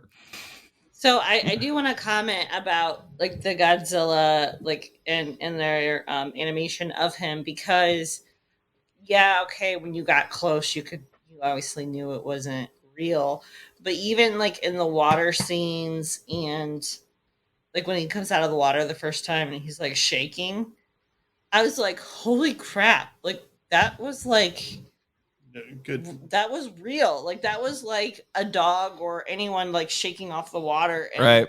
I thought that, having watched what I've watched, I pick out those different nuances or whatever. I don't know if that's the right word, but because I'm not seeing them one after another, I see those things kind of like stand out more. So I did find that really, really, really interesting. Just because, like, you could tell that they were trying to make it feel more human, for lack of a better term. Well, they were shifting Godzilla in that direction at that point. Godzilla became a hero, actually, 2 movies before this, which is why it's interesting that the characters here still don't quite trust him. But then again, they didn't quite trust Godzilla in the previous movie either. So even though this was originally supposed to be Kong, it actually makes sense. They're like, I don't know if we could trust the big lizard. Well, here's my one question, and I'm sorry, I don't mean to keep it. No, it's all right. I was actually going to say, you're talking about the suit performance. That was all Haruo Nakajima. That man played Godzilla for 12 movies in almost 20 years. He had it. Yeah, he had it down. I was gonna say the same thing. Yeah, and the guy who played, I can't remember his name. I think it was Hiroshi. Who did the suit acting for Ebirah. He was a second-degree black belt. Huh. Yeah, and he also played one of the gargantuas. Gargantuas, yeah. Sanda in more of the gargantuas. But anyway, you had something? I did. And then you guys went off on another topic. Dang it. It'll come back to you randomly. What else you got, Brendan? Like, what I want to talk about is like... Oh, she got it. Hold on. I'm so sorry, guys. Okay, so the one thing that I've not seen in any other, and you can tell me if this is the first time or not, the wind effect of him moving around. What do you mean? They actually, like, when he would whip his tail, there was actual visible wind movement from his movement. Huh. And I feel like that's the first time I've ever seen that in all of the monster movies we've ever seen, like, together. That's the first time I remember seeing, like, oh, well, that would affect. Like, it would affect. With him being that big, that would cause wind and wind movement. And, like, I really felt like that kind of also lent it to feeling more realistic. They've done that with some flying monsters because they have big wings. So they've done that with Rodan and Mothra, but I can't think. I'm not sure if they've entirely done that. This is why I bring noobs on, because then they see things that you and I don't see, Brendan. Yeah, that's right. Anyway, that's all I had. Okay, you got anything else you want to share? Well, I want to talk about the suits for the water scenes. I mean, like people said, that water can slowly damage these suits, right? Especially for the Sengoji suit. I mean, I hope I'm saying it right. I mean, it's okay. Like, after Godzilla awakens, he appears. I mean, the suit looks perfectly normal and fine. I mean, it's like when he's fine on the water. I mean, like, some people said that Godzilla looks like the Cookie Monster in this one. Thanks to Jim from Cinemassacres. The Cookie. Yeah, because they added a new head to it. And Godzilla wants cookies. C is for cookie. It's good enough for me. Yeah, I think Joe is slowly dying inside right now. He's just shaking his head. Uh-oh. He's leaning into the microphone. Has he got something? He's got nothing. No. Like for also there were some scenes like for when Godzilla finally attacks the Ren Bamboo's base. I mean, when you what was really interesting, they filmed this last because of Godzilla's face. It's beginning to wear off. I mean, it's like you can tell that it's starting to look terrible. Yeah, they would have been worn out from all the stuff they'd already done with it, shooting it with Roman candles and throwing it into water and playing volley boulder. Yeah, and they keep using that same face look in every other Godzilla films for the water scenes. And you can tell that it's really, really getting worse because of this face. Right. But then again, after this, 2 movies after this, they used the same suit for 4 movies. Yes, it's especially they use that suit for the last time in Ebirah. No, Gigan. No way. It's Ebirah. They used that suit last. I mean, Nope, it was used again in Gigan. Trust me, I know. Wait, Gigan. They had the suit from Son of Godzilla for the water scene. Oh, for the water scene, yes, but the rest of the time, nope. I don't think I believe you that, Nathan. Oh, he doesn't believe me. Dun dun dun. Dun dun dun. Oh, he doesn't believe it. We'll talk after the show, sir. Oh no. But there'll be a Patreon video with a Google search and see who's right. Yeah, well, I'll take a look back at those films. Oh, well, you're having me on for Gigan, so yeah, I'm actually gonna have you in the Gigan episode on my channel. Episode. Yeah, so we'll settle it then, sir. We'll settle it then. Anyway, but those are some great highlights, Brendan. So it's interesting. This is why I think it's in retrospect, the fact that this was on MST3K is interesting because this actually for a long time was not considered one of the better Godzilla films, but it is now being reevaluated. Funny enough, my friend John LeMay actually wrote some articles where he said, you know what, I think it's finally time that this was reevaluated as one of the better Godzilla films. And Stuart Galbraith, who's done a lot of scholarship in around kaiju and tokusatsu, actually said in a couple of places that if you took the monsters out of this, you'd still have an entertaining movie, which is, as weird as it sounds, usually the mark of a good kaiju film. That actually makes sense. Megalon? No, you can't say that about Megalon. The other one that was on MST3K. You took the humans out of that one. You take the monsters out of that one. There's almost nothing there. Yes. How could we take you out of the movie? Do you have something? No, I was just going to say you were the almost. The almost? Totally agree with you, Jet. Yeah, sure. Any closing thoughts before we wrap up and go to the next segment? Yeah, what I want to talk about is Mothra. Like after Mothra, okay, we need to talk about Mothra. The fan in me is really excited by the idea that at one point King Kong was going to meet Mothra. Because if this was originally a Kong movie and all they did was just put Godzilla in. Like, I know they added the scene with the jets for what I read when they switched to Godzilla. Because you can't have a Godzilla film without him tearing down jets. Yeah, with idiot pilots that want to fly 10 feet off the ground just so Godzilla can tail whip them. And then I whip my tail back and forth. No. And then they also fly close enough that he can literally swat them. It's like, why would you? I say this all the time watching Tokusatsu. I'm like, why do you fly that close? That's why Shin Godzilla is nice, because they're like, we're all the way up here and we're just going to drop a bomb on you. Okay, because that is the only reference of how big he is that you have. Because prior to that, I did not realize how big he was, because there was no like Perspective. Because there weren't buildings or anything. There was nothing to show how big he was. He popped out of a hill. Well, actually, you could say that was a mountain.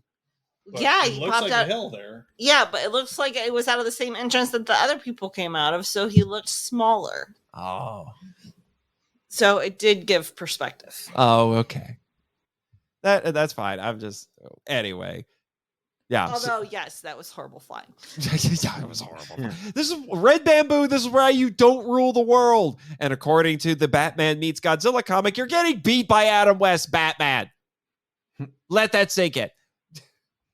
Yeah, what I want to talk about, like that Mothra was in this film, and then if this was a Kong film, that Kong wouldn't know who Mothra is. I mean, if Kong did see Mothra fly above him, Kong would be like, "Who are you? I never seen you before." Right. Now, my explanation for that is the last time Godzilla saw a friendly Mothra, it was still a caterpillar. So he's like, "Oh, that's the adult Mothra. I don't like those." Yeah, and Nathan, I bet you already know this. I don't know if you know, but if you look carefully at the little short fight scene of Mothra and Godzilla at the end, you can see like a little cigarette stuck on Mothra's head. What? What? For real? Yeah, I'm not kidding. If you look back to that film of that part, you can see there's a little cigarette stuck on Mothra's fur on the back of her head. Why? Why would you do that? Why? Not intentionally, probably. I know, but it's like, why would you put a cigarette out on the movie prop? And I actually caught that. I was like, I didn't know that. When I saw it, I was like, has Mothra been smoking? Mothra's hit hard times. Let me die. So, Mothra starts smoking so much she sounds like the lunch lady. No, it's like putting it behind his ear, to save it for later. Oh, save it for. I smoke a pack a day. You want some sauce? Mothra's the real Cookie Monster. C is for cigarette and good enough for me. Like, if I was Mothra, if I see you guys making fun of me as I was like, say, you kids are just joking around, aren't you? Please don't do that. Come on, I'm a busy moth. Got things to do. That's my Mystery Science Theater 3000 impression. That actually was really, really, really good because that was literally word for word from MST3K. So good job. I'm a busy moth. Yeah. It's been a while since I've seen the band episode. Especially those two robots, Crow and Servo, that played making fun of the twin fairies. They make fun of everything. Yes. That's why we love them. Also, the fairies, you don't realize that they were that small. Actually, I didn't know they were that small until you actually said something. They're like 6 inches tall, yeah. There's only like one scene where you see them in perspective. Otherwise, you see them like, oh, they're just younger people at the head of like this worship service. Oh, gotcha. And there's like one scene with the heroes that they're really tiny. And there's only one scene with the heroes that they're really tiny. Right. Yeah. Although that was actually surprisingly well implemented, I want to say. You can see the matte lines for them, but they do a pretty good job of trying to hide them. Oh, when they're flying? No, when the twins are standing on the beach talking to the heroes. Yeah. Yeah. What were some of your favorite jokes from the MST3K, by the way? I know we've mentioned a few of them. What about the line? This is the easiest line to follow or something? Oh, this is the only line I've been able to follow this entire movie. In regards to the line to the monster, or when they use the electrical. The one that they overused, where we're like, okay, it's no longer funny, was apes involved from man. They just kept saying that randomly? Yeah, they were just kept saying like the Planet of the Apes, like random lines. I think it was Crow that kept like trying to get that joke to land, and we're just like, it's not funny the first time. Yeah. It was painful. Okay, this is why the Megalon episode is funnier. Like, it's Okay. been a very long time since I saw the Mystery Science Theater 3000 version of it. I mean, like, I need to watch that if I find it available on stream. I mean, I'll help you with that. Yeah, it's not very easy to find because of the rights issue. Right. right. Well, fun fact, when this was originally supposed to be a Kong movie, the title is kind of awesome. It was going to be called Operation Robinson Crusoe. King Kong versus Ebirah. Yep. Okay. Operation Robinson Crusoe. That's Then they interesting. and then they changed it to the Japanese title, I think, is Big Duel in the South Seas, Yeah. which was supposed to be the title for the sequel to 100 Shot, 100 Killed.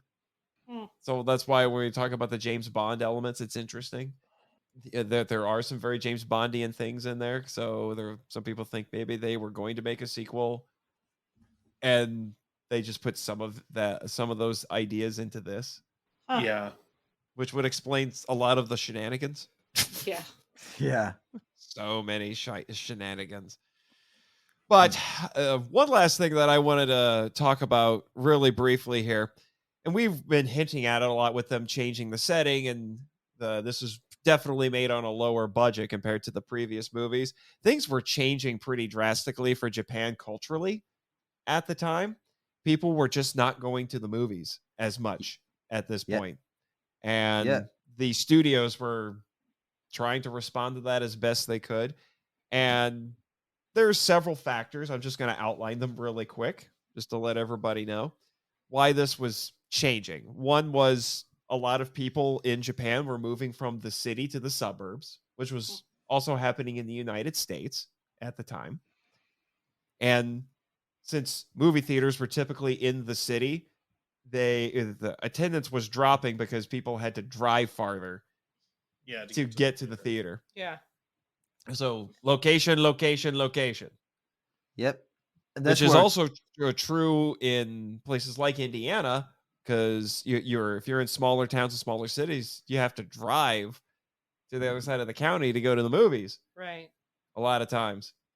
Yep. And that's where the same time that television is starting to Right. Yeah. I'm going to get to that here in a moment here. But television was a huge factor. That's the one that people talk about the most. But you also had demographic changes. At this point, it was younger people who were going to the movies. Hence why we see that shift here, because we have a bunch of really young actors. In fact, Jun Fukuda was known at this point not for doing Godzilla and science fiction films. He was doing a series of movies called Young Guys, which were comedies, like college comedies. So he worked really well with young actors, hence why we saw them here, why I think having Takarada was a really good idea, because he's the more seasoned guy. So because of that, you're seeing either young people go to the movies, or parents would take their kids, drop them off. So if you're lucky, they might buy tickets to go in with the kids, so you're potentially getting more business there. But that's also why you had stuff like the Gamera movies that are aimed more at children, because those are the audience for these kinds of movies at this point. Also, this is a little bit later, but in 1970, believe it or not, the Japanese film industry used the contract system until 1970. It ended in the 50s in the United States, which is why you see a lot of the same actors in Toho movies showing up all the time. Takarada, at this point, I think had been in 4 Godzilla films. This was his 4th one, because he was contracted with Toho. So he would just, he would get work there. But, the contract system ended, so they couldn't keep as many of the actors around. And in 1970, the Japanese film industry went into a little bit of a collapse because of that and some other factors. 1970 was not a good year for Japanese movies. Kurosawa tried to kill himself. Eiji Tsuburaya died. There really weren't all that many movies released in Japan in 1970. It was a bad year. It was a very bad year for everybody in the Japanese film industry. But the big thing was the advent of television, because now people could watch movies on TV at home. You didn't have to drive to the theater. Right. And now you had stuff like Ultra Q and Ultraman on TV. so people could see kaiju every week on TV. They didn't have to go to a movie a couple times a year. It's like how superheroes have been for the longest time in the United States. They're everywhere. And now people are getting kind of sick of them.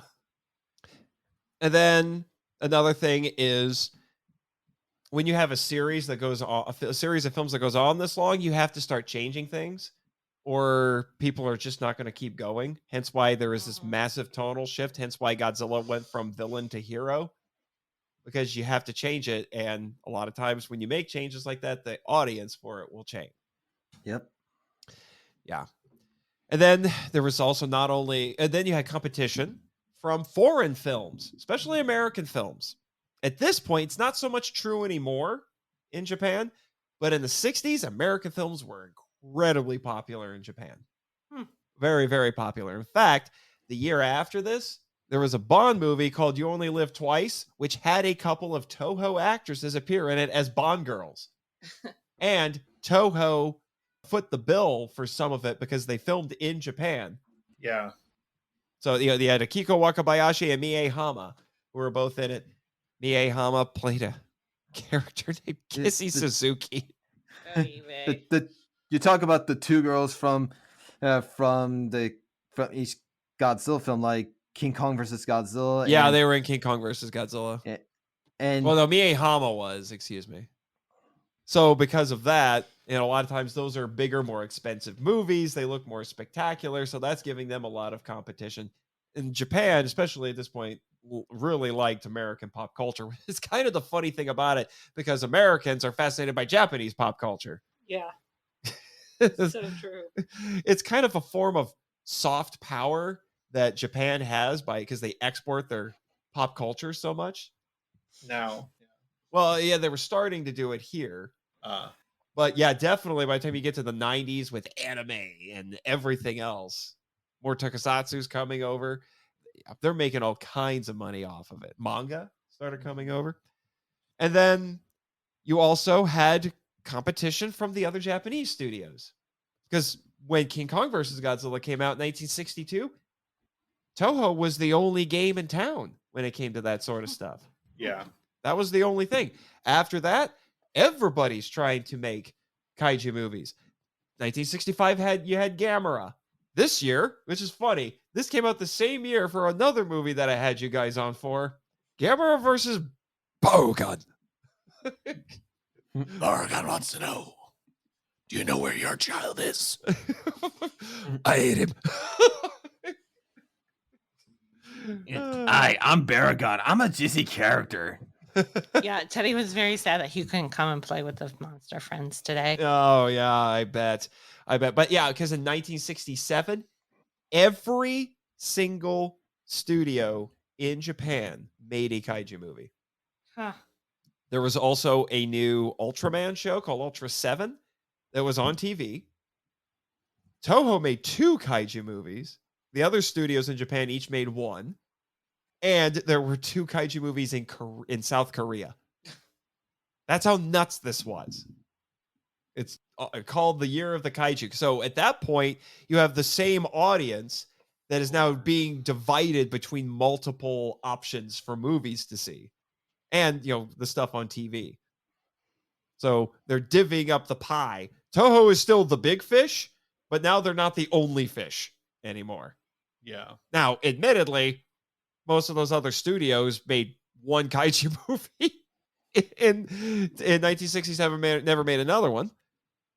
You had Nikatsu that made 1, and it was okay. And then after that, they're like, the real money's in porn. Yeah, I'm not kidding. They made 1 kaiju movie, and then in the 70s, they're like, the real money's in porn. So they made porn. Alrighty then. Let this thing. But Daiei, they just kept making Gamera movies. So, and then obviously all of that together led to lower budgets because they're not making as much money. You can't just go in thinking we're going to spend less money and make more money. It doesn't really work like that. So this is the point where you're really starting to see that shift in the Godzilla series. We're getting younger actors, so this was meant more for like a teen and young adult audience. And then the closer you get to the end of the 60s, the more they start gearing them toward kids. Gamera series was geared toward kids basically from the get-go. Godzilla had to work his way there. Yeah, we need to give Gamera a chance because no one even cares about Gamera. Like, I care about Gamera, but only what he did in the 90s. yeah, me too. Well, and The Brave. I do like Gamera the Brave. That was 2006. Yeah, I remember watching one of the few kaiju movies that nearly made me cry. Wow. Yeah. Yep. I remember watching that for the first time after I got the Arrow video collection. Oh yeah. Yeah, that was great. I'll show you guys Gamera the Brave sometime because it's actually a Showa Gamera movie, but good. So there are Kennys in them, but they're not obnoxious. They're actually kind of wonderful. Anyway, we'll talk about that later.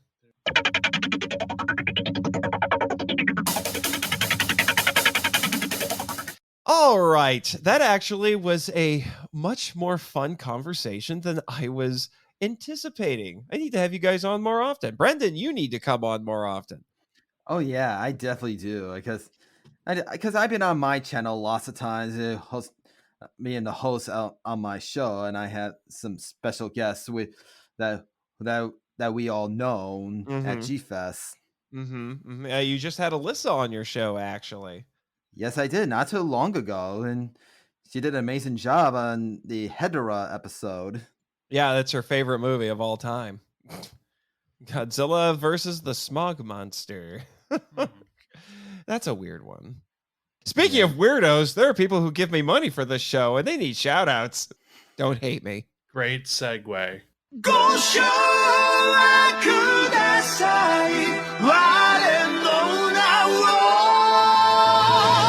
Travis Alexander! Michael Hamilton! Danny DeManna! Eli Harris. Chris Cook! And Bex from Redeemed Otaku. Damon Noyes! The Selfcast. Eric Anderson of Nerd Chapel! And special guest, Ted Williams. Winja the Ninja! Hi-ya! Tofu Fury! Oh, you do that enough, you'll get a black belt. So, really quickly, to let everybody know, we got some fun stuff coming up in our next couple of episodes.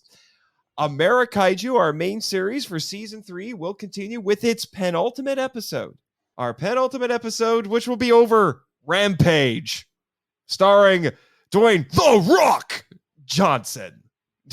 The Rock says, you will listen to MIFV. I will be joined by my friend Alex McCumbers, who is the host of the Forever Classic Games podcast, and he's a gaming journalist. He and I have an interesting history. We used to work on the same magazine together. Okay, and I'm just going to take over because Nate's taking too long. Then we have another guest for the Monster Island Film Vault's Max Patreon sponsored episode from Michael Hamilton, who also requested that Danny DeManna be on the episode too. We'll be discussing the 5 episodes of the obscure cartoon Dinosaurs. Yeah, there you go. There you go. And I also have a bonus episode at the end of the month for Zillafoot, because I have 2 friends who were in it. Some of the schlockiest things you've ever seen. One of the schlockiest things you've ever seen. I don't know. I've seen some pretty bad stuff in my... Do you want to see what happens if Godzilla and Kong have a baby and fight an Ultraman? Do you want to see something called Velocipaster? I've been subjected to that. I have survived Velocipaster. I need that t-shirt. I survived Velocipaster. VFX of car burning, but nothing actually shown on screen. Exactly. One of the best visual effects ever. I don't know if that was a joke or not. One will never know. Well, the world will never know. Anyway, and now we come to the all-important shameless self-promotion. So, Check out my author website, nathanjsmarchand.com. Listen to my other podcast, Henshin Men, which is about Henshin heroes, and The Power Trip, a journey through the Power Rangers franchise, which I co-host with Michael Hamilton. I'm done. Brendan, this is your time to shine, man. And this is Brendan Morley here from Autistic Lizard Productions. Check out my YouTube channel and go and like and subscribe to it for more of my new podcast episodes coming soon. And I want to say that it's been great being on your show, Nathan. Thank you so much for having me. It was a pleasure having you on. And also, everyone should go check out your fan art. And you do some other things on the channel as well. You've made some trailers and fun stuff like that. Yeah, well, I used to make trailers, but I'm starting to make some slideshows, and slideshows, yes. Yeah, to show my artwork. Mm-hmm. And everybody, get this kid up to 1,000 subscribers. He is perilously close. Yes, he is perilously close. He's within 5 of 1,000 subscribers. Yeah, I'm up to 1,000. Go subscribe to my channel, and yeah, he needs to get to that milestone. I will have a link to his channel in the show notes. All right. Wait. I have a shout out. A shameless. I was just about to transition to you. I was about to segue, and you interrupted the segue. You killed the segue. Congratulations, you are a segue murderer. On the segue's neck. Okay, well, segue to the segue. You murdered the segue. Just talk. Fine. Okay. Segue killer. Well, okay. So I'm married a segue killer. That was actually really good, Joe. Oh crap! I hit the wrong button. Let me try that again. You failed this podcast. Good one, Jet. Commentary from the robot I can barely understand. All right. Silence. I kill you.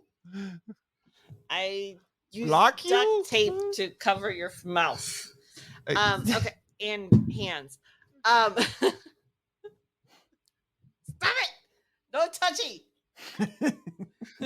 Do your promotion. I'm trying, but you're very distracting. Hashtag off the rails. Okay. You guys make me laugh a lot. Okay, so shameless promotion, ballroom dancing. I know we talked a little bit. Actually, it was so funny because I was like thinking about this on my way to the island. I was like, that's what I want to, promote, because believe it or not, gentlemen, girls actually really do like it when a guy does know how to dance, and it's really fun. And you could do, like, if you go to a studio that does showcases, you could showcase things you find popular, like your whole thing with monsters. Mm-hmm. Nate knows this because he's done some like that.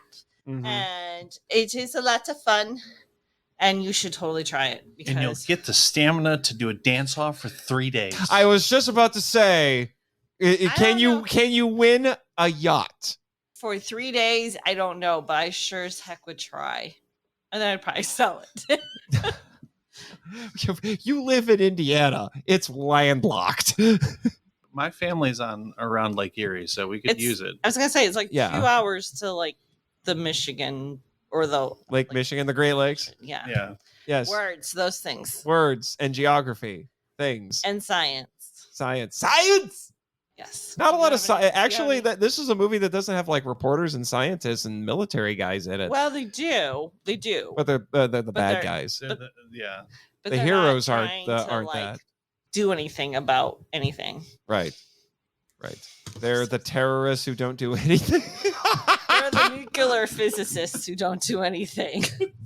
I'm gonna have to meme. We are the terrorists who don't do anything. You're gonna have a whole lot of memeing to do. I'm gonna have so much memeing to do. So All right, Joe, many do you have memes. any Is that it? Are we done? Are we done? I'm done. Are you? You can catch out my show, The Muppet Show, on Disney Plus. All the old episodes are there. There's also Muppets now. our newer one. Yeah, all the episodes are there for now. You never know when Disney's going to try and censor us. That's all I got for now. All right. Well, it was a pleasure having all of you on for this movie. It was a lot of fun. Let's just say all of the tourists who were listening to this live got some very entertaining material that only the patrons are going to hear off of this island. So join MIFV Max on Patreon for just $3 a month starting, and you can get fun little things like the shout outs we just did. For just $3 a month, you can help this poor, starving, stranded Monster Island Film Vault curator. Please help me. And this is a really fun episode. We talk about the Ebirah or the D. That's one of my favorite. And this episode is like, this is more like a voice impression comedy episode. It feels I gotta like it. say. It feels like it. And before it really starts coming off the rails again, well, it's not Jimmy. So, Jet, cue the credits. Exactly. Thank you for listening to the Monster Island Film Vault, a podcast produced and hosted by Nate Marchand. If you want to join the discussion and be heard on the show, we'd love to hear from you.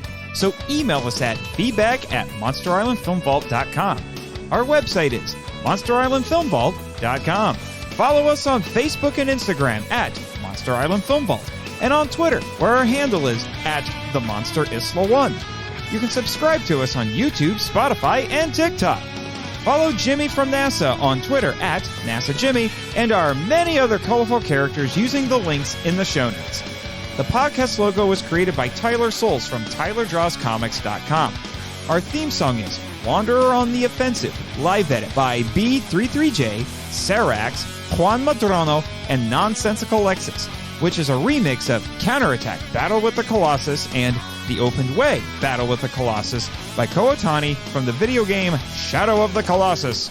All film and audio clips belong to their respective copyright holders, and no infringement is intended or implied. Please rate and review us on Apple Podcasts, Spotify, and or Podchaser to spread the word about the show. You can also support us by joining MIFV Max on Patreon.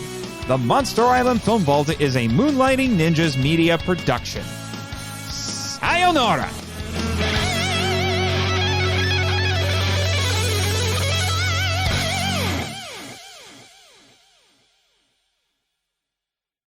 Hello again, Kaiju Lovers! I saw a little bit of the next part of our Crystal Lady story myself, but most of it I had to piece together from Jess and a bit from Nate. So, late that night, Jessica returns to her quarters after having to work overtime. Thanks to time zones, I video call her during my lunch break at work. When she answers on her tablet, she's in her Sailor Moon bathrobe and wrapping her hair in a towel. It had been a while since I'd seen the blonde locks she hides under her colorful wigs. Her room is plastered with posters from every anime ever, and there are a few towers of manga guarded by some Sanrio plushies on her bed. And that's just what I could see on the screen. I've taught my little Kohai well. Anyway, she flips on some music to help herself relax. Bexy, it was awful. I soaked in soapy water in my tub for over an hour, and I still can't get the smell out. I'm gonna need boiling bleach. Wow, that sucks. But at least you're working and can stay on the island. No thanks to Baka. Now, Jess, he wouldn't have needed to fess up if you hadn't conspired to free Ymir. I was helping a horribly mistreated creature. Don't make this my fault. I'm not. But Nate... Baka! Oh, now you're interrupting people to correct them too? It's only fair. If he finally calls me his sister, maybe I'll use his real name again. You know why he did it, Jess. It wasn't easy for him. He told me so. He needs to leave the superheroing to professionals, like me. Were you going to do anything about Winter? Well, no, but is he really that bad? From what your brother tells me, he's greedier than he is power mad. There are worse things, like a creepy Mothra cult. While we're on the topic, did you ever figure out what that blood-sucking bug lady meant when she called you... what was it? An unworthy heir? I've been talking with Gary to jog his memory about that. I bet you have. Shut up! But he says all he can sort of remember is researching the Elias.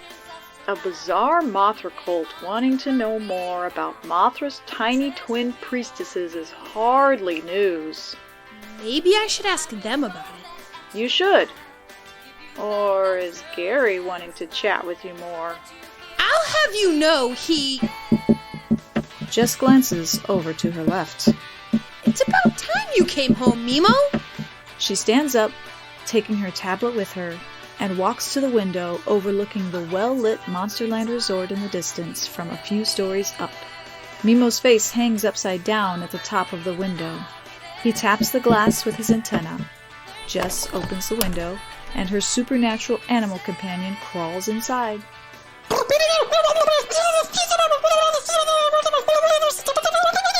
Whoa! Slow down, boy. What's going on?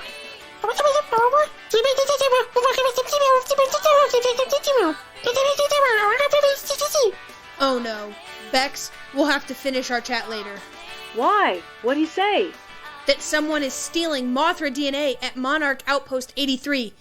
This is a job for Crystal Late... Oh, why am I talking like Baka again? Fight for love. And for justice! See you, Senpai. According to Jess, here's where it starts to get crazy.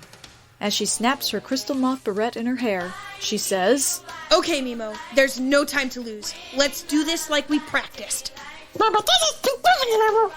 Mimo floats out the window, and Jess jumps on top of him, posing just like a surfer to balance herself. Hi-ho, Mimo! But as Mimo shoots forward on his magic wings, Jess stumbles and ends up laying on his back and clutching his fur for dear life. Ah! Thankfully, it only took a few minutes to reach the outpost. From what Nate told me, someone with clearance was able to get past security and acquire an entire suitcase of Mothra DNA samples. Since Mimo is a mini Mothra, get it? He sensed this happening and flew to the outpost.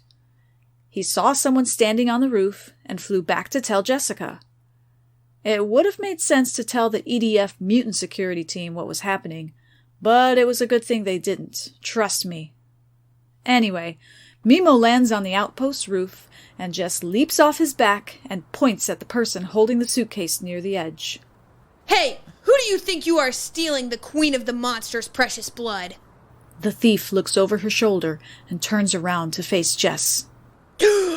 That's the girl I saw in Baka's office this morning! The mob priester told me you would come. Oh no. Oh, yes. Ha! The young woman's business attire vanishes to reveal a dark gray ninja outfit. A pair of black speckled wings pop out of her back. She pulls a balaclava over her face. I am the Notfalter's chosen member of the transformed Dagger Moth. You mean a bug lady? Daggermoth reaches for her wings and tears off pieces of her scales that form into knives. You'll die for that sass. Jess taps her barrette, raises her hand, and exclaims, Shine, Crystal Lady! But as the crystal cocoon forms around Jess, Daggermoth throws her wing blades at her. Instantly, Mimo flies in front of Jess. He screams as the daggers pierce his wings, and he falls to the ground. A few seconds later, Jess bursts from the cocoon as Crystal Lady! But she lays her wand aside and bends down to cradle her wounded companion. Mimo! Don't you play hero too? Jess hears Daggermoth rip more scales from her wings and looks up just in time to see the bug lady charging at her. Luminous Crystal Moth Shield! Jess calls as she raises her wand and rotates it to form a circular energy shield in front of herself. The crazy cultist slashes and stabs at Crystal Lady's shield in a flurry of attacks. Jess saw cracks form in the barrier. Daggermoth crosses her blades and thrusts them at the shield, shattering it. Crystal Lady groans as the weapons puncture her armored costume.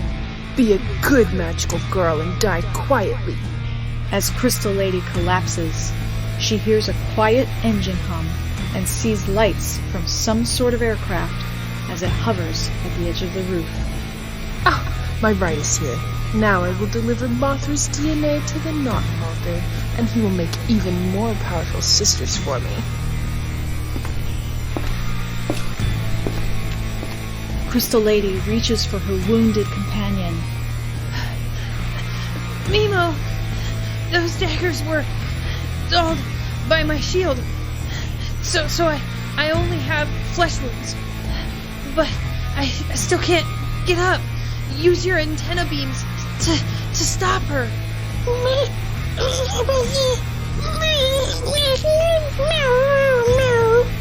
Mimo fires.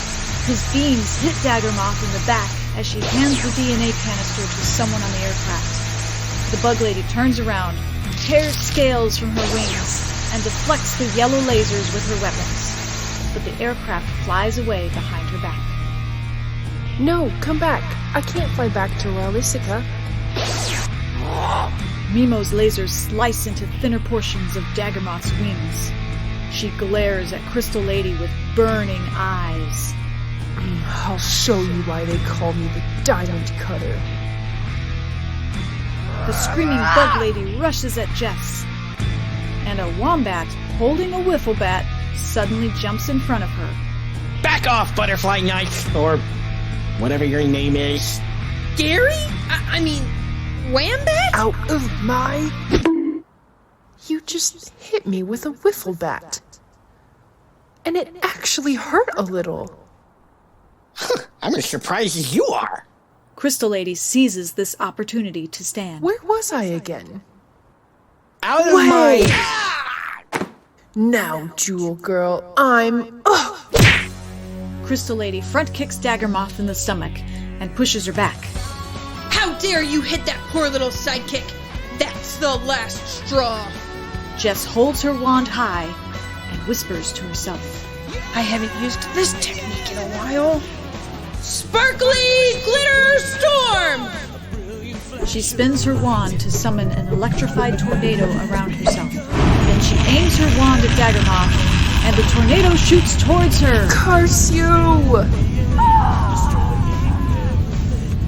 The tornado swallows Daggermoth, and she spins inside until magical lightning bolts strike her, and she...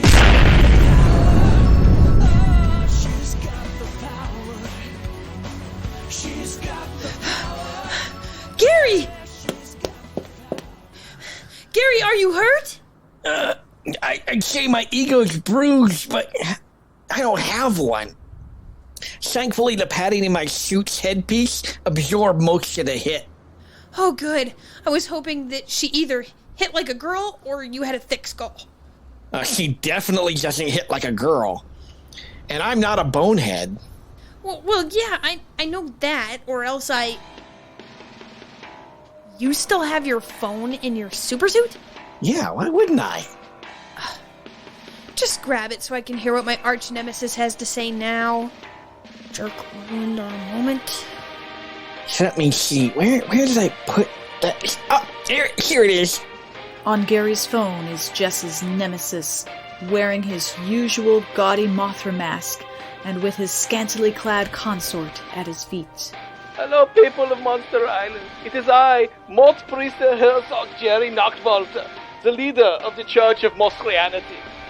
One of my transformed has slipped past your walls and acquired the DNA of our goddess, Mosra, and delivered it to us. Your blasphemous heroine, Crystal Lady, denied us Mosra's egg. But now, we have received what was rightfully ours as the true children of the goddess, the life essence of Mosra. For with this, we shall be cocooned until we hatch, transformed. And now, with this, we shall be stronger than ever. Isn't that right, Luna? Yeah, Master. It is only a matter of time before we are strong enough to shatter the bars with which you have imprisoned our goddess. She will usher in a new age of blissful oneness No more oppression. No more pain. We, the Church of Mosrianity, will not stop until paradise has come and the heathens are destroyed. My beautiful warrioress, Daggermoth, will be immortalized as the harbinger of worldwide metamorphosis.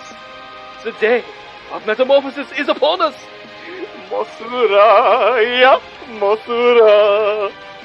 At least he's half right this time. Daggermoth did get the Mothra DNA to her weirdo friends. Well, the scientists won't be happy about that. Which means poor Mimo might get poked and prodded more. Oh, Mimo! Are you okay, pretty boy?